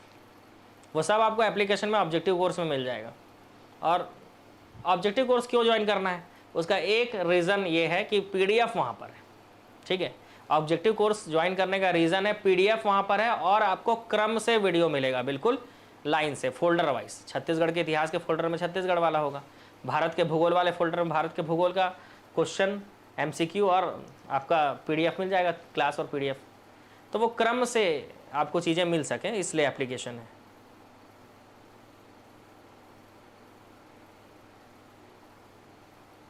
साइंस का कार्य ऊर्जा कराया है मैंने लास्ट क्लास, मेरे को रेस्पॉन्स है ना। अगर आप साइंस का क्लास अगर देखते हो और शेयर करोगे क्लास को, तो रेस्पॉन्स जितना अच्छा रहेगा साइंस में उतना ज़्यादा क्लास कराऊंगा। नहीं तो फिर एप्लीकेशन में करा के कंप्लीट वैसे भी करना ही है, परिचारक वालों के लिए मैं एप्लीकेशन में कंप्लीट करा ही दूंगा पूरा, ठीक है। लेकिन यूट्यूब पे साइंस का क्लास तभी कराऊंगा जब साइंस में रेस्पॉन्स मिलेगा भाई, है ना। अब साइंस के क्लास में रेस्पॉन्स ही नहीं मिलेगा तो उसको पढ़ाने का कोई मतलब भी है? कोई मतलब नहीं होगा, है ना। इसलिए परिचारक के लिए जो है साइंस का क्लास जो है एप्लीकेशन में ऑब्जेक्टिव में चालू करने ही वाला हूँ, तो वो एप्लीकेशन में अलग से करा दूंगा परिचारक वालों को। फाइटर बैच ज्वाइन किए हो, उसमें थ्योरी क्लास है ना। कोई भी आप थ्योरी क्लास ज्वाइन किए हो, ऑब्जेक्टिव आपको अलग से लेना पड़ेगा। ऑब्जेक्टिव में सिर्फ ऑब्जेक्टिव सीरीज ही मिलेगा, लेकिन ठीक है, ऑब्जेक्टिव सीरीज का क्वेश्चन आंसर पीडीएफ या ऑब्जेक्टिव सीरीज में ही मिलेगा। आबकारी आरक्षक का भी सेम, आबकारी आरक्षक का कोर्स और उसका ऑब्जेक्टिव सीरीज है ना, सेम चीज है। दिखा देता हूं आप लोगों को, एक मिनट, कनेक्ट हो जाए तो तुरंत दिखा देता हूँ। काफ़ी टाइम हो गया, खाना खाने जाना है भाई। चलो, कोई भी टेस्ट सीरीज अगर आपको ज्वाइन करना है ना, तो ये दिख रहा है ना परिचारक मेगा टेस्ट या आबकारी, इसमें आप ऐसे क्लिक करोगे ना तो ये पूरा टेस्ट सीरीज आपका दिख जाएगा पूरा। बैक आ जाओ, कोई भी कोर्स ज्वाइन करना हो नीचे आ जाओ, शिक्षक भर्ती ज्वाइन करना है यहाँ से कर सकते हो, SSC, railway test series, CTET, TET, ये सब है ना। और हमारे यूट्यूब से अगर जुड़ना चाहते हो तो यहाँ से फ्री स्टडी मटेरियल भी यहाँ पे है, ऐसे क्लिक करोगे, ठीक है। तो यहाँ पे स्टडी मटेरियल में क्लिक करके यहाँ से फ्री स्टडी मटेरियल देख सकते हो। ऐसे मेन ये है सीजी एग्ज़ाम, या तो नीचे स्टोर में क्लिक करो, सीजी एग्ज़ाम में क्लिक किए, आप देखना यहाँ पे दिखेगा आपको, है ना। ये देखो, ये आबकारी आरक्षक का कंप्लीट कोर्स, ये थ्योरी क्लास है। आबकारी आरक्षक का ऑब्जेक्टिव कोर्स, ये ऑब्जेक्टिव का क्लास है। आप देखो यहाँ पे परिचारक फाइटर बैच, ये थ्योरी क्लास है। परिचारक ऑब्जेक्टिव कोर्स, ये ऑब्जेक्टिव है। जैसे इसमें क्लिक करोगे, जैसे ही तो क्लिक करके ये कंटेंट में गए, कंटेंट में जाके छत्तीसगढ़ वाले में गए और इसमें देखो हिस्ट्री में गए। अच्छा, ये तो जियोग्राफी है। आप हिस्ट्री में जाओगे तो आप देखना, ये लेक्चर 1, 2, 3 प्राचीन के लिए पीडीएफ डला हुआ है, क्लासेस डली हुई है। लेक्चर 4 में मध्यकालीन है, कलचुरी काकतीय, उसका पीडीएफ है। लेक्चर 5 में आधुनिक भारत का भाग 1 है, और भाग 2 और भाग 3 का वीडियो अभी डला नहीं है, ये वीडियो डल जाएगा। तो ये जो अभी पढ़ रहे हो ना, यही वीडियो डलेगा यहाँ पे, ठीक है। तो ये जो है ऑब्जेक्टिव कोर्स है। इसके अलावा व्यापम का तो लॉन्च हो चुका है, पीएससी का भी लॉन्च नहीं हुआ है।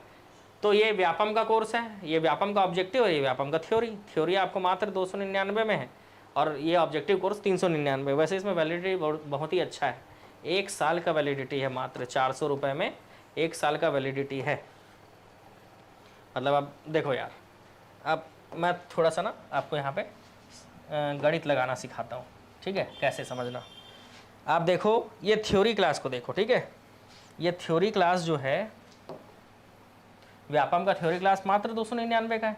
अब आप समझना, 1 साल का इसमें वैलिडिटी है, देखो यहाँ पे लिखा भी हुआ है। अगर 1 साल का वैलिडिटी है, 1 ईयर का, मतलब कितने दिन का वैलिडिटी है? 365 दिन, और रेट है 299। मतलब एक दिन का 1 रुपया भी नहीं लग रहा है अगर आप व्यापम का कोर्स ज्वाइन करते हो तो। मजा आ गया बिल्कुल, नहीं? इस तरह से अगर सोचोगे तो समझ में आ जाएगा कि फीस जो है ना आपके लिए बहुत कम है, ठीक है। फीस जो है आपके लिए बहुत कम है, ठीक है। खैर काफ़ी टाइम हो गया मेरे को, कम से कम 7 से 8 महीने हो गए हैं कि आप लोग के लिए मैंने फ़ीस को एकदम कम करके रखा है, ताकि आप सभी जो है, जो भी पढ़ना चाहते हो या कोर्स लेना चाहते हो, 10-10 हज़ार, 20-20 हज़ार कोर्स, 20-20 हज़ार में भी कोर्स लेकर, या 2,000, 4,000 वाले भी हैं लोग मार्केट में, 10,000, 20,000 वाले भी हैं, 30-40 हज़ार वाले भी हैं। तो इतना महंगा कोर्स लेकर भी आपको वो कंटेंट नहीं मिलेगा जो कंटेंट आपको मात्र 199 या 299 में मिल जाएगा, ठीक है। इंग्लिश को तो एप्लीकेशन पे ही कराऊंगा। आप कार्य आरक्षक के लिए इंग्लिश बोल रहे हो ना, वो एप्लीकेशन में ही कराऊंगा उसको, यूट्यूब पे नहीं। यूट्यूब पे रेस्पॉन्स नहीं, जिस चीज़ का रेस्पॉन्स मिलेगा यूट्यूब पे उसी का क्लास कराऊंगा। अगर साइंस का रेस्पॉन्स अच्छा मिलेगा, अब देखो उसमें 1000 लोग मात्र लाइक किए हैं, ठीक है, तो बस 1000 के लाइक के लिए जो है साइंस के क्लास को पढ़ाना थोड़ा सा मेरे को लगता है कि इस लेवल पे आने के बाद 1000 लाइक से काम नहीं होगा भाई। कम से कम कोई भी सब्जेक्ट अगर चल रहा है तो 2000 लाइक तो होने ही चाहिए, ठीक है, क्योंकि 2000 लोग तो वैसे भी नहीं करेंगे, ठीक है। लेकिन कई लोग क्या है, बिना लाइक किए ही पढ़ लेते हैं और स्किप कर देते हैं वीडियो, तो लाइक ज़रूरी है। 2000 लाइक आएगा तो साइंस का जो है ज़रूर, लास्ट जो कार्य ऊर्जा है ना, उसमें अगर 2000 लाइक आता तो मैं ज़रूर नेक्स्ट क्लास कराता साइंस का।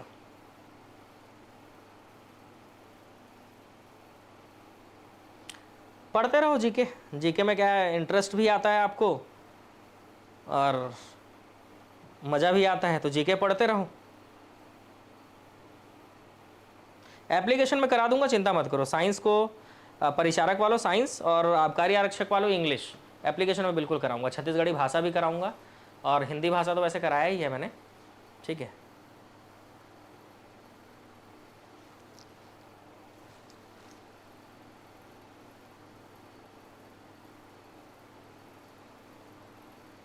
इतने कम में कोर्स मिलने के बाद भी कई लोगों को मैं देखता हूँ गलती करके ही सीखते हैं, है ना। 2000, 4000, 10,000, 20,000 में कोर्स खरीद लेते हैं, उसके बाद यहाँ आके फिर 199 रुपये वाला कोर्स खरीद के फिर उनको समझ में आता है कि अरे यार इतना पैसा बर्बाद करने की ज़रूरत ही नहीं थी, है ना। ये चीज़ें बाद में समझ में आती हैं। और 199 या 299 का कोर्स है, इसमें आपको कोई चीज़ कम मिलेगा ऐसा नहीं है, सारा पूरा कंप्लीट कोर्स रहता है, ठीक है ना। ऐसा नहीं है कि कम रहेगा, इसमें कंप्लीट कोर्स रहता है। आप खुद देख सकते हो, यहाँ पे मैं आपको दिखाता हूँ कंटेंट, है ना।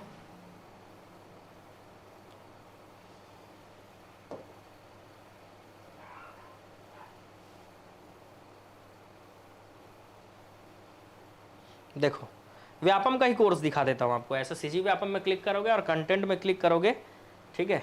वैसे यहाँ पे देख के ही समझ में आ रहा होगा, 1150 लर्निंग मटेरियल है करीब, जिसमें 1134 वीडियो है, 47 फाइल है, ठीक है। कंटेंट में क्लिक करोगे, न्यू बैच में देखो यहाँ पे PDF फाइल है।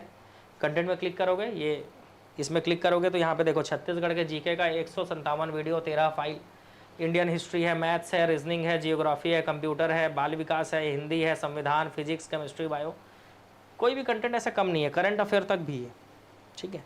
सारा चीज़ है। बाकी भी आप टीचर्स के में जा सकते हो, जैसे अजय सर का फोल्डर है तो इसमें भी जाकर आप देख सकते हो, सारे कंटेंट कंप्लीट है। देखो कृषि का भी टॉपिक है, इंग्लिश भी है, जैसे जिनको इंग्लिश पढ़ना है तो इंग्लिश में 78 वीडियोज़ है, आप यहाँ से कवर कर सकते हो। हिंदी पढ़ना है 83 वीडियो, समझ रहे हो, इतना कंटेंट आपको पढ़ाया गया है। ऐसा नहीं कंटेंट में कोई कमी है, कोई कमी नहीं है कंटेंट में।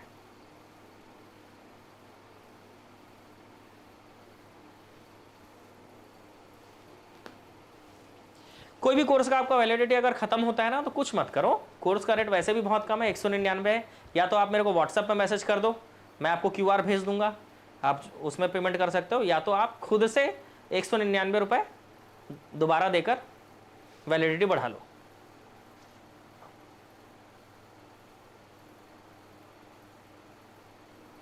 ठीक है, क्योंकि देखो यार कोर्स का प्राइस कम करने से वैलिडिटी का लिमिटेशन है, ठीक है। वैलिडिटी कोर्स के ऊपर डिपेंड करता है, ठीक है।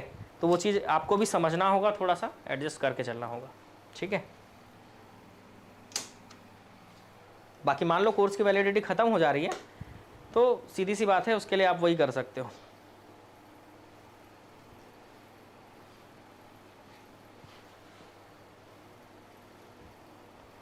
चलो अब मिलेंगे, कल के क्लास में मिलते हैं।